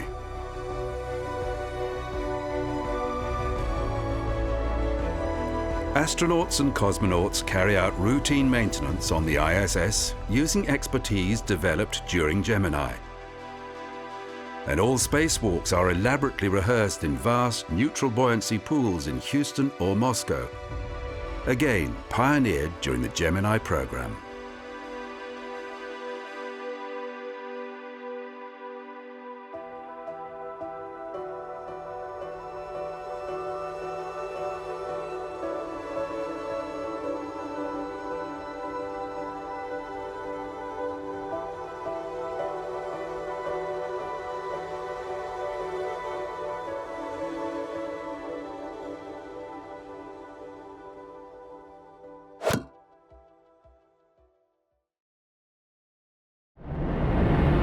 When space exploration was making its first steps, the Soviet Union and the United States focused on rockets. The satellite was almost an afterthought. Sputnik was a transmitter designed to let the world know that it was there. The American Explorer 1 had a radiation detector, but only an accidentally high orbit allowed it to detect the Van Allen radiation belts. Clearly, there was much to learn about making spacecraft. Soon, engineers were designing probes that had to function in deep space for years, but it would take decades for the technology to catch up with the ambition.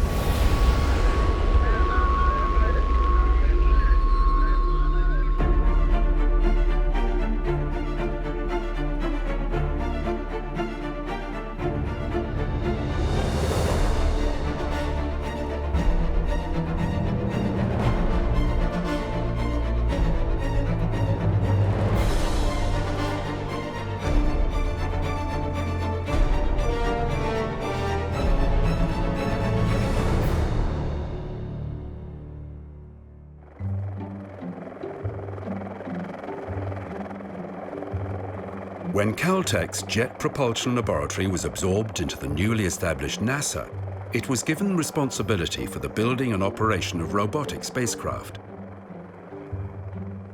NASA's initial focus was the Moon, and JPL started designing a series of Ranger spacecraft to photograph the Moon.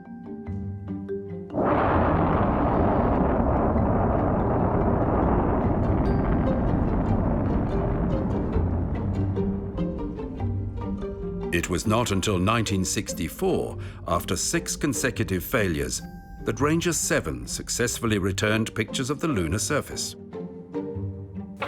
It had been a bruising experience for NASA and for the team at the Jet Propulsion Laboratory, but the lessons learned gave engineers a realistic understanding of the conditions their machines would have to withstand. The Jet Propulsion Laboratory had been working on a new spacecraft. NASA was aware that an opportunity to launch to Venus would occur during July and August of 1962, but the new Mariner-class probe would not be ready in time.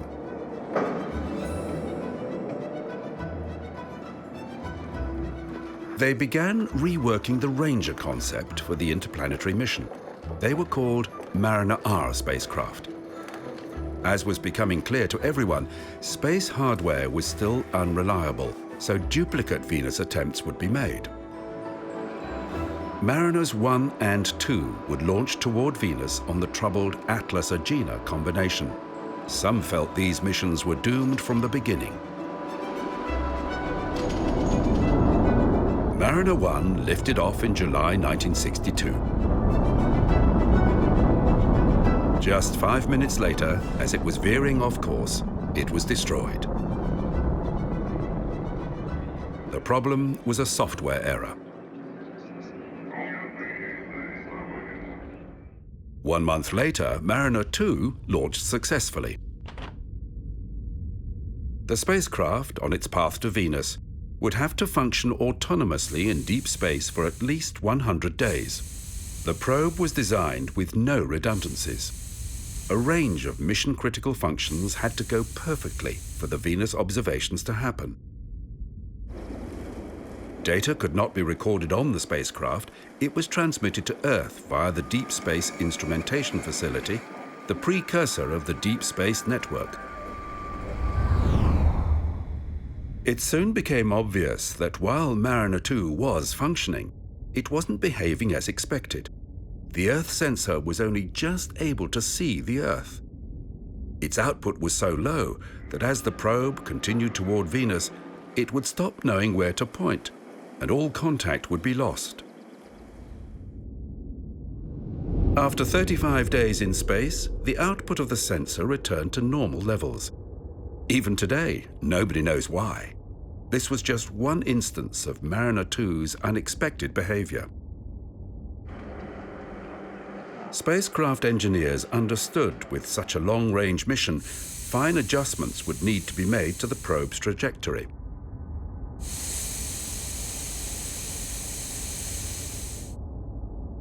The spacecraft had its own engine for mid-course corrections, but this was early days for such a maneuver, and while the correction was reasonably accurate, the JPL team was frustrated by gaps in the telemetry data the probe was unable to send. In December 1962, as Mariner 2 approached Venus, the probe had problems. One of its solar panels had failed. Several telemetry sensors had gone dead, and the spacecraft was overheating.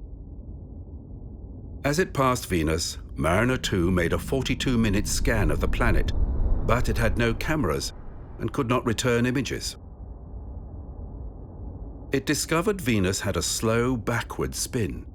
It had a predominantly carbon dioxide atmosphere at high pressure with very hot surface temperatures. All science instruments had functioned as planned, returning data at a modest 8 bits per second.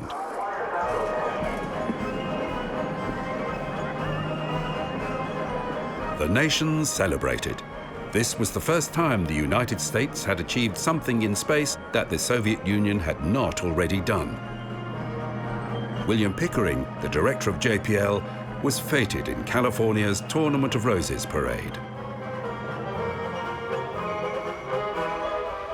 20 days beyond Venus, Mariner 2 died.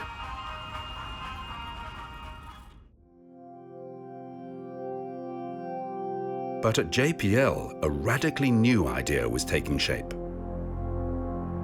Doctoral student Gary Flandreau was plotting the paths of the outer planets when he realized that a single probe launched in 1977 could reach Jupiter, Saturn, Uranus, and Neptune with a flight lasting just 8 years.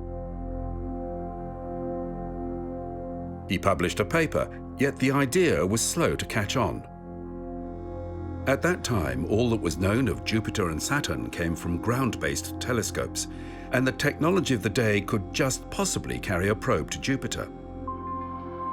Astronomers were keen to have a closer look, and the Grand Tour was the most immediate way to learn more, but it would be expensive. Plans emerged for a new Mariner spacecraft that incorporated the latest 1970s technology with every successful design feature that JPL had pioneered. 4 of these probes, all launched at carefully selected times, would visit the planets beyond the orbit of Mars. But the time has also come for emphasis on developing better ways of managing what we have.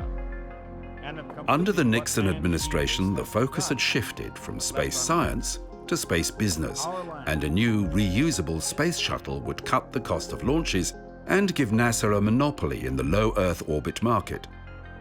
Because of its billion-dollar price tag, NASA cancelled the Grand Tour.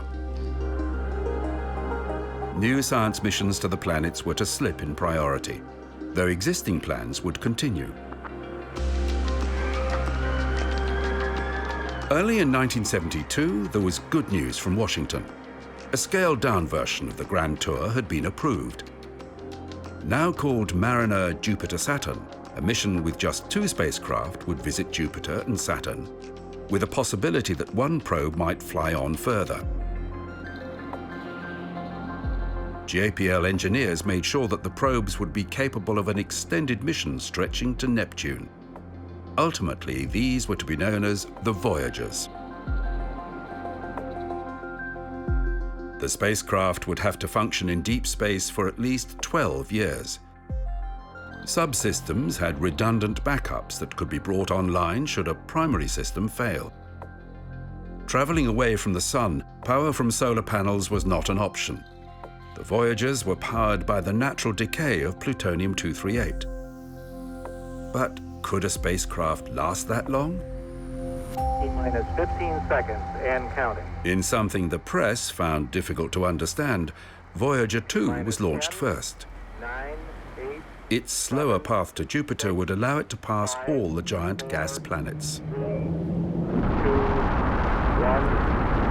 We have ignition and we have liftoff. Voyager 1, which launched 16 days later, would actually arrive at Jupiter first.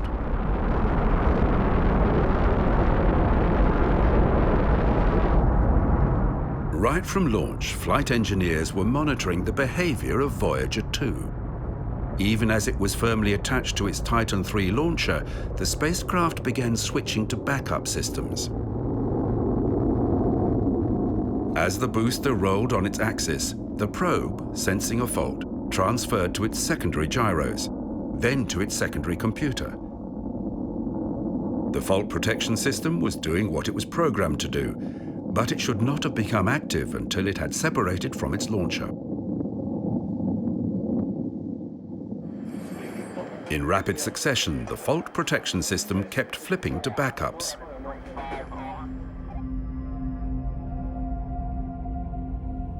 Stage separations happened as scheduled, but the spacecraft remained confused.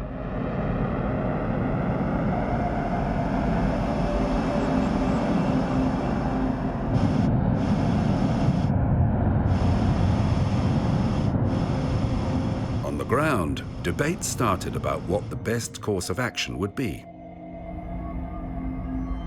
After the boost phase had finished, Voyager 2 began unfolding its science booms. When it separated from the upper stage, the spacecraft was left tumbling, unable to find the Sun and its reference star Canopus. Ground staff elected to leave Voyager 2 alone, and eventually the fault protection system, which was now fully in control, sorted through its options and the craft stabilized.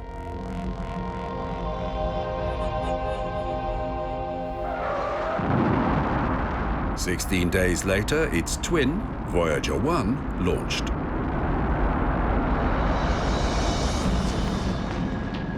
This time, there was a fuel leak in the Titan launcher, which caused it to underperform. The Centaur's second stage was able to compensate for the low velocity by burning for longer, sending Voyager 1 safely on its way. The engines finally cut off with just 3.5 seconds of fuel left.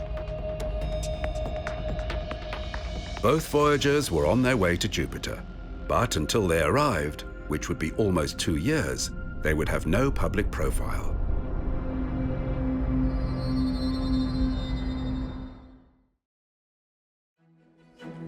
NASA was coming to grips with what was involved in making a reliable spacecraft.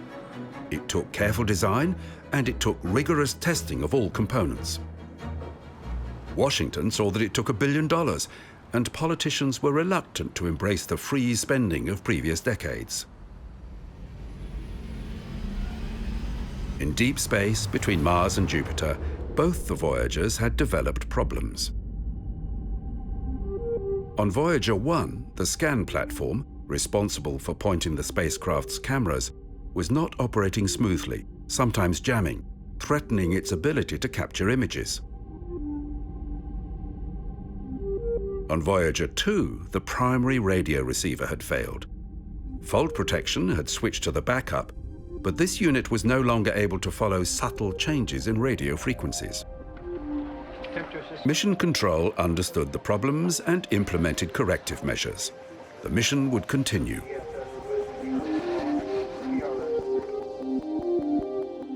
In January 1979, Voyager 1 approached Jupiter.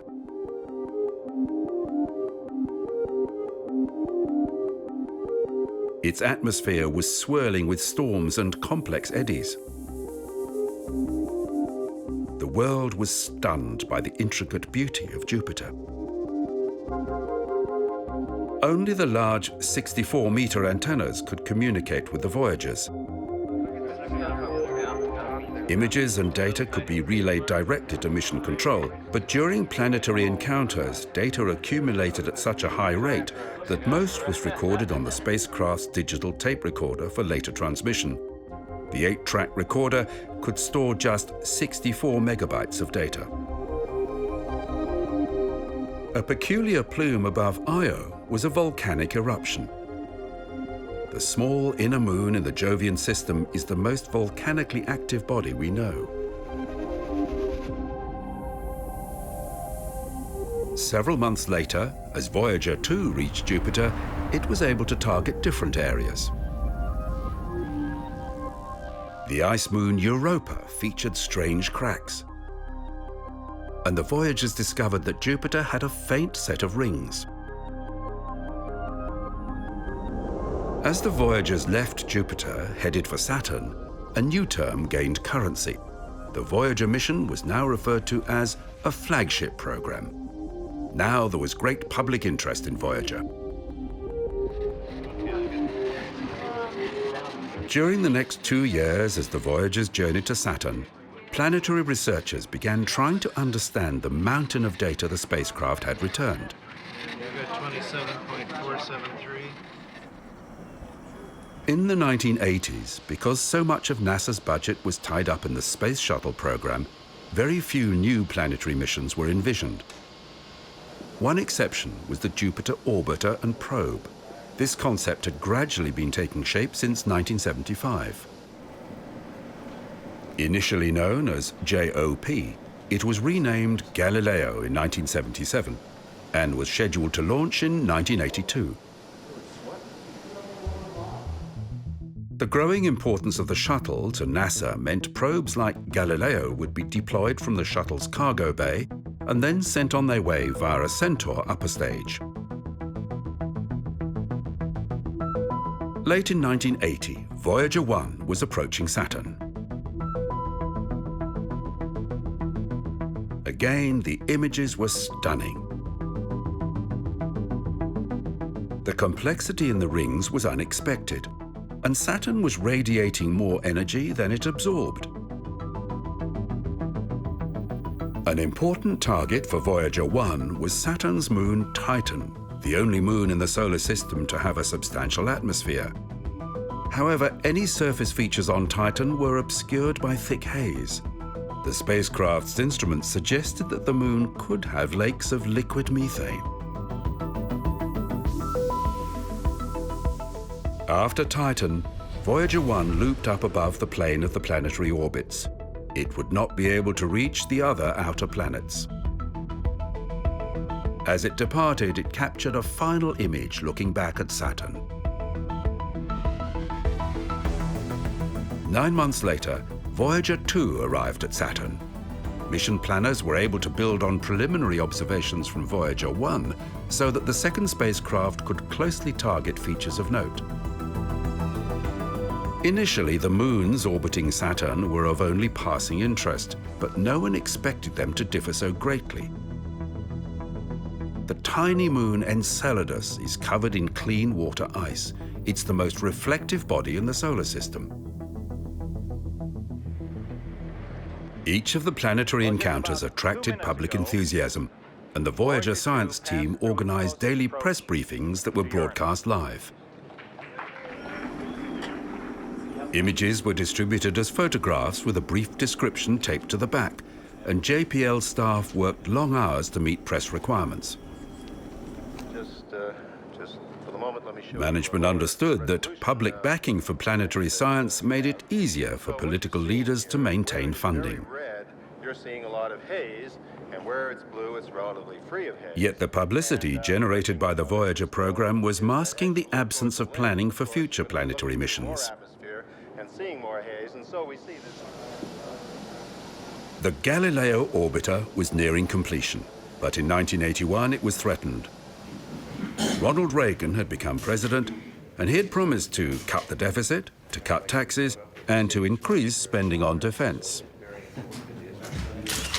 The Office of Management and Budget wanted to cut the expensive Galileo program, but it was saved by the Pentagon. The Air Force was interested in its autonomous functioning and its radiation-hardened electronics. By the end of 1982, the Space Shuttle had finished its test flights and was now in service.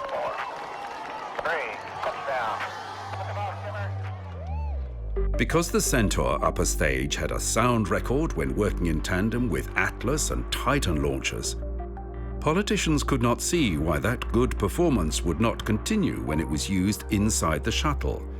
So the final decision was made in Washington. Deep space missions would launch with Shuttle Centaur. Finally, in 1985, Galileo began the first stage of its journey to Jupiter on the back of a truck headed for the launch complex in Florida.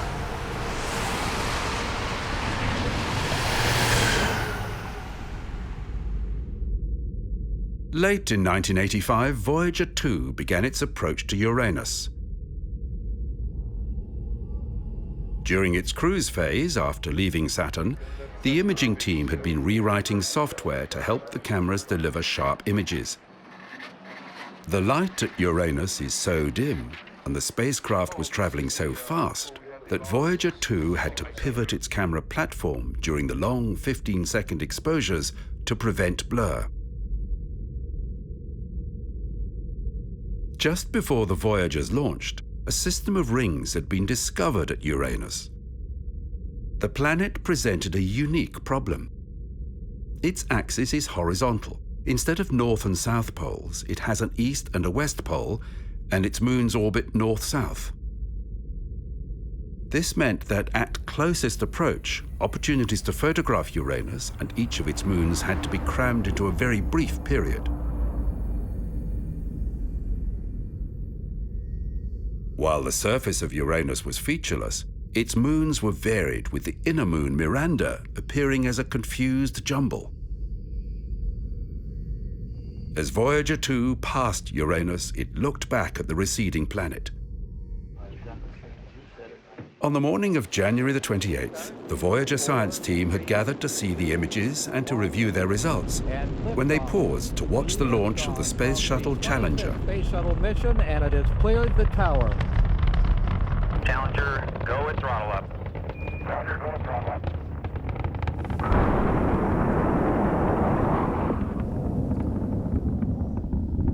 The disaster was to have far-reaching effects for NASA and planetary exploration. My controllers here looking very carefully at the situation. The shuttle fleet was grounded for more than 2 years pending an inquiry and a redesign of the faulty technology. More flexible, expendable rockets were reintroduced. Galileo was shipped back to the Jet Propulsion Laboratory, where it remained in expensive storage. Cost-cutting had resulted in a budgetary blowout for the Galileo mission. Galileo was finally launched from the shuttle in October 1989. Because of the launch delays, the spacecraft had missed the opportunity to receive a gravitational boost from Mars. The revised plan would first take Galileo towards Venus for a gravitational assist. This was less than ideal. The spacecraft had been designed to function in the colder regions of the solar system. Because it was passing through a hot environment, engineers decided to leave the high-gain antenna in its folded state until temperatures were lower.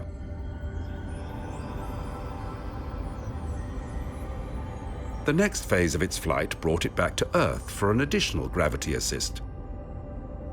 When Galileo began examining our home planet, it found an abundance of oxygen and indicators that life might exist on the planet.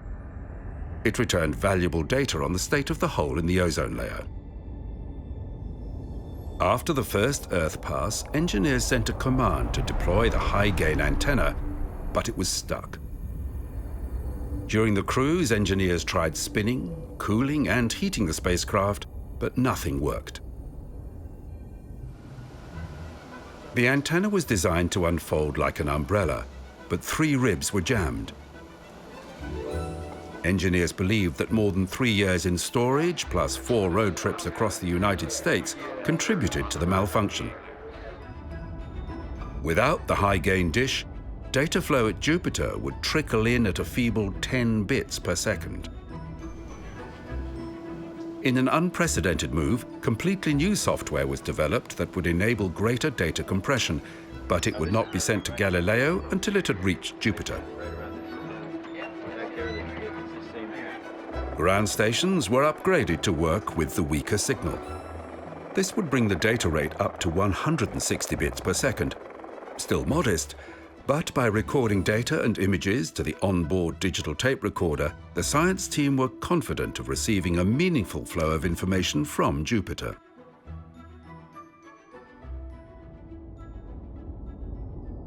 Not long after Galileo's launch, Voyager 2 was approaching Neptune.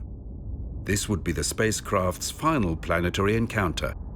It had been in deep space for 12 years and was showing its age. The ice giant at the edge of the solar system had fine streaks of cloud, and Voyager 2 registered the fastest wind speeds of any planet. Its blue tinge came from methane in the atmosphere.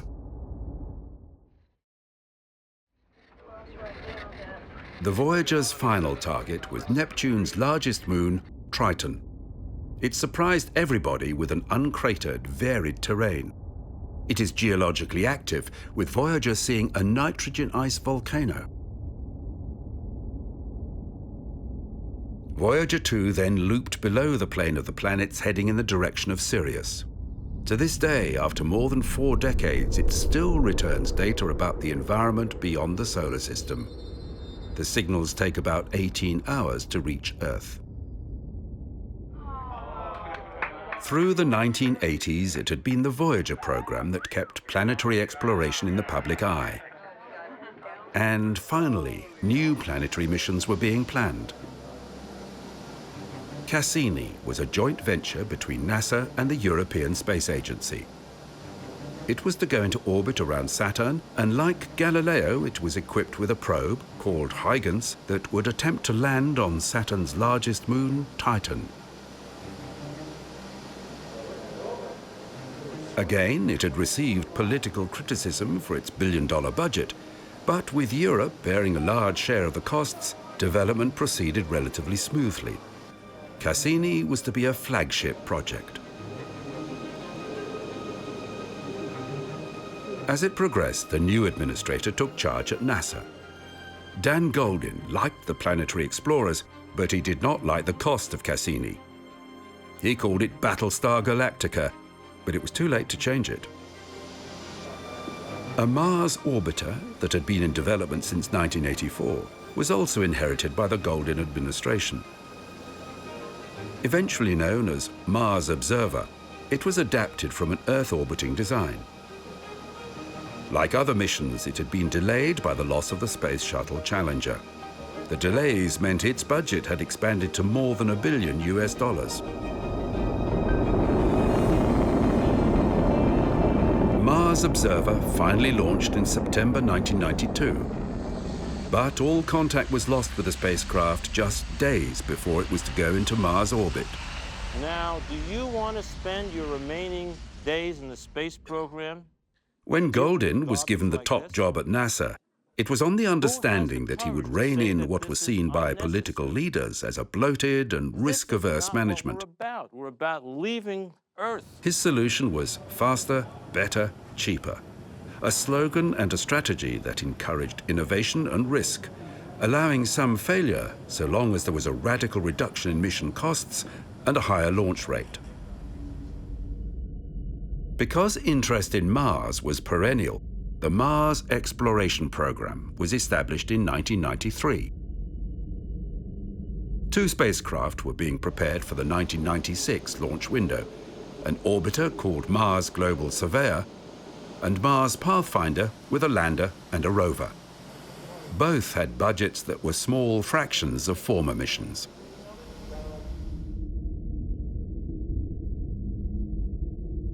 Late in 1995, Galileo was approaching Jupiter. Months earlier, it had released its atmospheric probe. It would remain inert for months, staying out of contact with Earth till its internal clock powered it up, hours before entry. Problems with Galileo were frequent. When an anomaly arose, the spacecraft would go into safe mode, shutting down all but the most basic functions and then contacting the ground. Galileo was designed with a rotating portion and a static portion. Electrical contact between the parts was maintained via slip rings and brushes like an electric motor. Near Jupiter, the radiation environment and an abundance of dust played havoc with the rotary connection. Before Galileo slowed to enter Jupiter's orbit, it was scheduled to photograph both Europa and Io, and then record the data transmitted from the probe as it entered Jupiter's atmosphere. But a new problem occurred. The craft's tape recorder had been stuck in rewind mode for 15 hours before engineers noticed. When a similar problem was induced in an identical ground-based recorder, the tape broke. Without the recorder, the mission would fail. While Galileo's tape had not broken, the end of the tape would no longer be used. The recording of images of Io and Europa was shelved because the atmospheric data was just too important.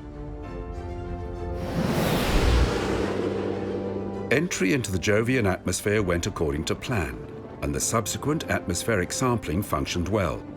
But because of the slow data rate, it would be weeks before the Galileo team began to see data confirming its success.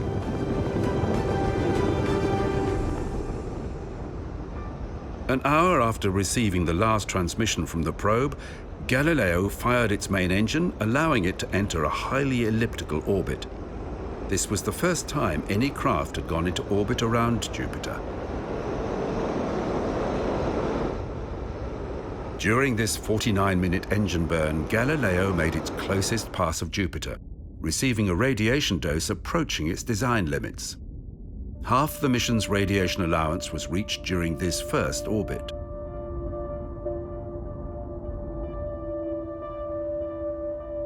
The high apogee orbits allowed the craft to distance itself from Jupiter and its radiation belts.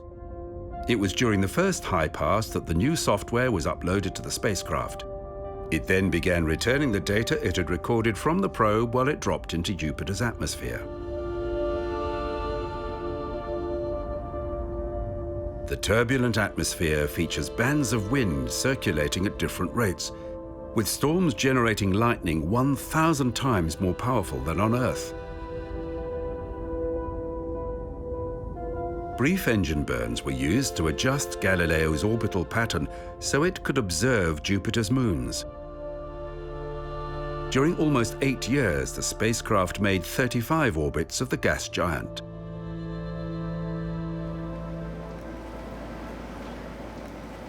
Back at the Jet Propulsion Laboratory, NASA's first faster, better, cheaper mission was taking shape. Called Mars Pathfinder, it featured a small rover and a base station. It was primarily a technology demonstrator, with only a very small scientific package. For NASA, it was to be the standard bearer for the new approach to all the agency's space endeavors. Pathfinder would use airbag technology to bounce land on the surface of Mars. Experienced engineers at JPL wanted nothing to do with the mission, so a cohort of young graduates staffed the project. At the same time, a different team at JPL was preparing the Cassini spacecraft for its trip to Saturn. Cassini represented decades of experience, all mission-critical systems backed up by onboard spares. The problematic tape recorder had been replaced with a solid-state recorder, and the high-gain antenna also had no moving parts. It took 6 years to build Cassini and its Titan lander, called Huygens, with the design process stretching back a further 10 years. Mars Pathfinder was given a small budget, and the designers were told to break with convention. Redundant systems would be dispensed with, and time-consuming testing was kept to a minimum. It had to be ready for the 1-month launch window in 1996, almost a year before Cassini would launch. Where they could, engineers building Pathfinder purchased off-the-shelf parts to keep costs down, and people outside the program had very little faith that it could work. T-minus 10, 9, 8, 7... The 4th of December, 1996. 5, 4, 3, main engine start, 1, 0, and liftoff of the Delta rocket with Mars Pathfinder. And the vehicle has cleared the tower. This mission had a lot to achieve, and very few of its goals were scientific. Congress was not prepared to see NASA's budget keep increasing, yet Dan Goldin was convinced that by being creative, the agency could fly more without extra finance. The spacecraft now is about 7,500 kilometers above the surface of Mars. On American Independence Day in 1997, the Pathfinder was preparing for its landing on Mars, and Dan Goldin was present in JPL's Mission Operations Control Center. Lander were pyrotechnically activated by guillotine-like cutters.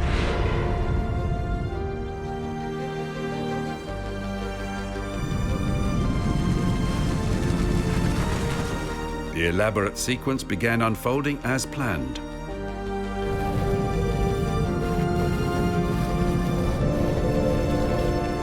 As each new stage was successfully completed, the tension grew.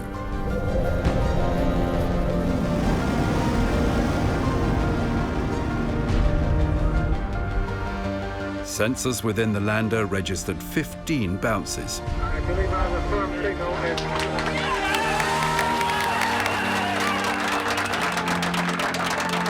Everything had gone according to plan. While the Pathfinder was only active for several months, it achieved all its objectives. The brand new Internet was awash with images from Mars as the tiny rover made its way across the Martian surface. The young research team began naming rocks near the landing site after cartoon characters. While some at NASA felt these names lacked gravitas, they were aware that the Pathfinder mission had generated huge public support, particularly among the young, and the decision was quickly made to follow up with more Mars missions. Faster, better, cheaper seemed to be working well.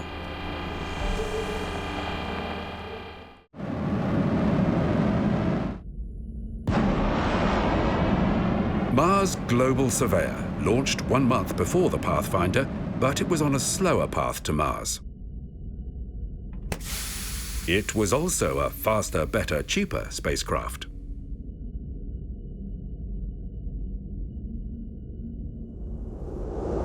Three months after Mars Pathfinder landed, the Global Surveyor arrived at Mars. It was to pioneer a new orbital technique called aerobraking.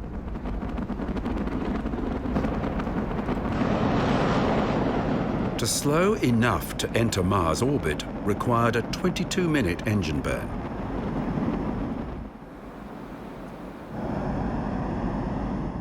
This put it in a highly eccentric orbit around Mars. Because its mission was to compile a detailed map of the planet's surface, it needed to be in a circular orbit. Conventionally, this requires extra fuel, which is extra weight, which is extra cost.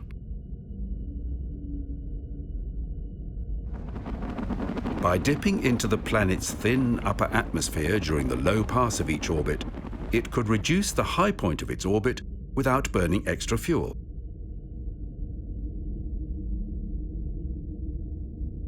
There were problems with a loose solar panel, but these were solved and the images returned by the Global Surveyor were sharper than anything yet seen. The spacecraft operated successfully for 10 years. Another plus for faster, better, cheaper.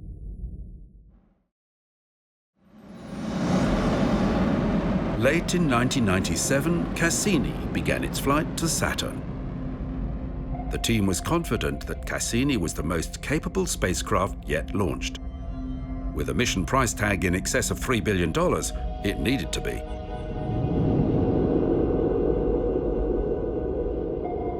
While it was launched on the powerful Titan-Centaur combination, Cassini would still take 7 years to reach Saturn, as it needed gravitational assists at Venus twice and the Earth once. It launched with only a bare minimum of software. The team would use the interplanetary cruise to write and then upload the software needed for the orbital phase of the mission. Extensive hardware tests carried out during the cruise identified a design flaw in the Huygens radio receiver that would remain attached to Cassini. The receiver was too narrowly tuned.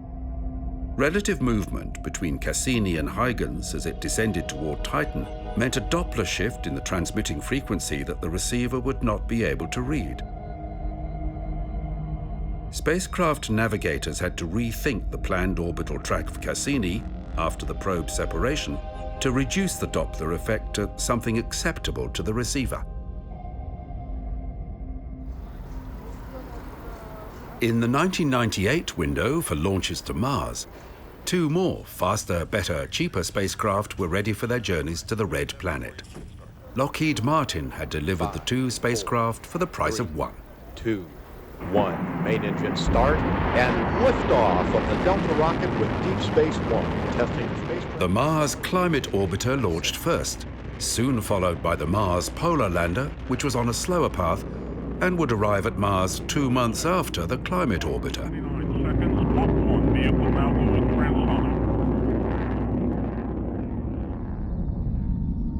During the cruise to Mars, the Climate Orbiter proved difficult to handle. Its off-center solar panel was causing the craft to swivel under the influence of the solar wind, and daily thruster burns were required to keep the panel aligned. In addition, course corrections did not seem to have the desired effect. The navigation team could not understand why the Climate Orbiter was never where they expected it to be. This became a crucial issue as the craft approached Mars. Incoming data suggested that it would pass much closer to the surface than the navigators had expected. If it entered the atmosphere, the climate orbiter would burn and crash. Telemetry indicated that the insertion burn happened on schedule, but the spacecraft disappeared behind Mars 49 seconds earlier than expected. It was never heard from again. An inquiry revealed that Lockheed Martin was working in imperial units, pounds, feet, and inches, while JPL was issuing instructions in metric units. Due to the slimmer nature of the faster, better, cheaper team, this anomaly went unnoticed.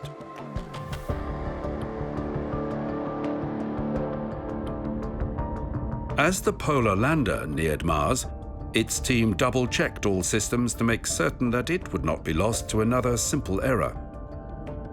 It had a more complex mission. It was to land near the Martian South Pole.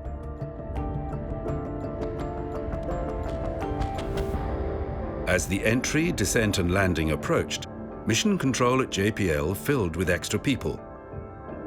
NASA Administrator Dan Goldin had made an appearance. The polar lander was not equipped to transmit telemetry during its entry and landing. Ground controllers lost contact with the craft as it was about to enter the atmosphere, and it was never re-established. There were various theories about the Mars polar lander's fate, but they were just speculation. An investigation led to the end of the faster, better, cheaper approach to planetary exploration. Yet the new philosophy had changed things at NASA. The Mars exploration program would continue, but with more rigor and increased budgets. 2, 1, main engine start, and An updated version of the climate orbiter, known as Mars Odyssey, successfully went into orbit around Mars in 2001. It completed a detailed map of the mineral composition of the Martian surface, and it went on to act as a communications relay for later Mars missions. One of Dan Goldin's last initiatives was to give the green light to 2 much larger rovers that would use the same bounce landing technique as the Pathfinder.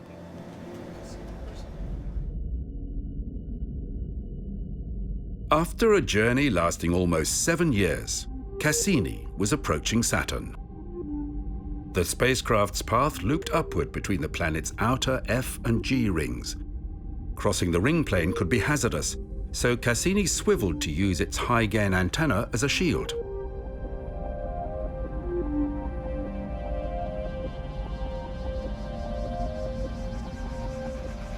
To enter orbit required a substantial engine burn.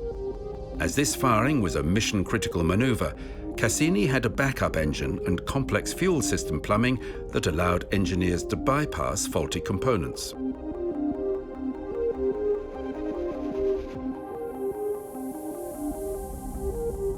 It fired its engine exactly as programmed.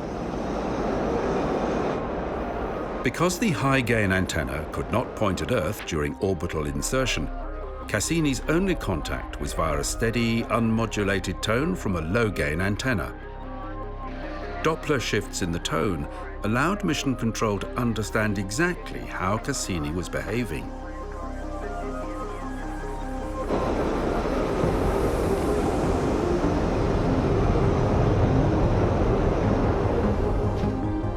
The engine shut down after the required 96 minutes, and Cassini became the first spacecraft to orbit Saturn. 4 years for this moment. The usual jubilation tinged with relief followed. Very soon, a flood of images of Saturn's rings began flowing in. These pictures were recorded during the spacecraft's closest approach to the planet. The images were stunning, taken with solid-state cameras and replayed from a solid-state recorder. Previously, this technology had only been used in spy satellites. Late changes to the flight path, due to the Huygens radio receiver problem, meant that the Huygens probe's descent to Titan was delayed by 1 month. 21 days later, a timer activated its instruments just before Huygens entered Titan's atmosphere.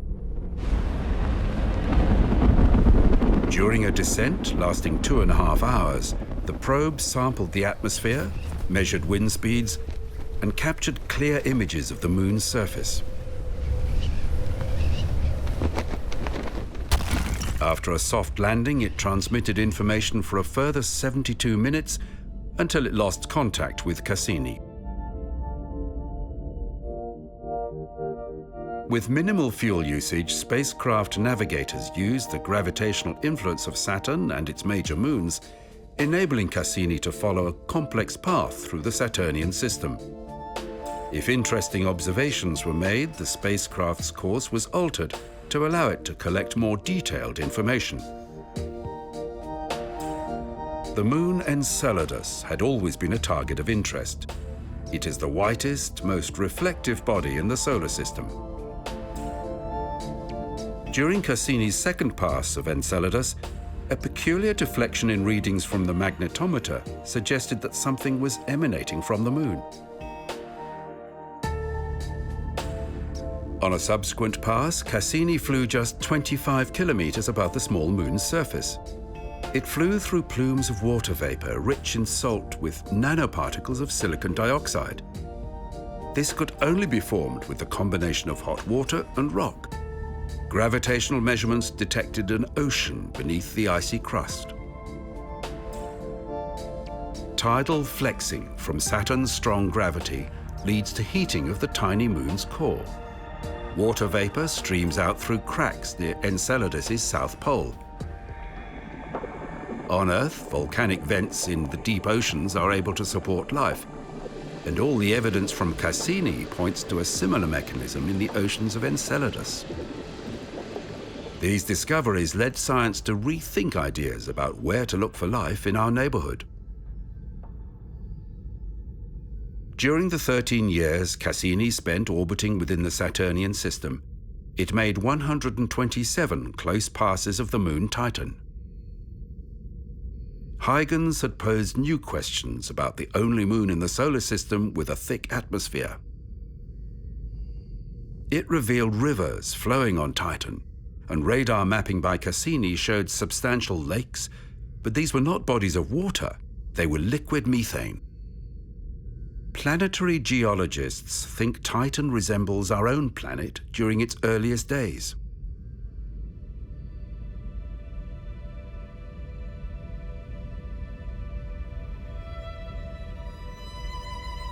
Toward the end of its mission, as Cassini was running low on fuel, mission planners commenced what they called the grand finale. The spacecraft changed to a north-south orbit that, at its closest point, passed between the planet and its innermost ring. Saturn's major moons were now seen as so pristine and in need of further study that Cassini, with its radioactive power source, would be intentionally crashed into the planet rather than risk an unplanned impact. The new orbit revealed new views of the ring system. Their mass was calculated, and we learned that, particle by particle, they were falling into Saturn. The northern polar region, with its peculiar hexagonal weather pattern, was recorded in detail, and within it a polar vortex. Theories are currently being developed attempting to explain these phenomena. By September 2017, after close to 20 years in space, the end was near. The Cassini team had gathered to witness the final moments of a mission like no other. In Cassini, technology had finally caught up with the demands of long-duration spaceflight.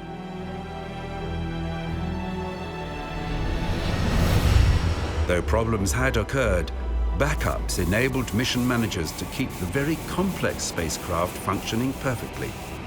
Yet, while the engineering was superb, Cassini was a scientific tool that expanded humanity's knowledge about planetary physics and chemistry in surprising ways.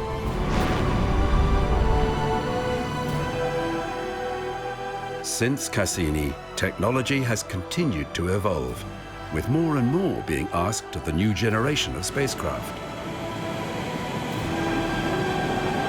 To the end, Cassini kept transmitting data about Saturn's upper atmosphere until it was overwhelmed.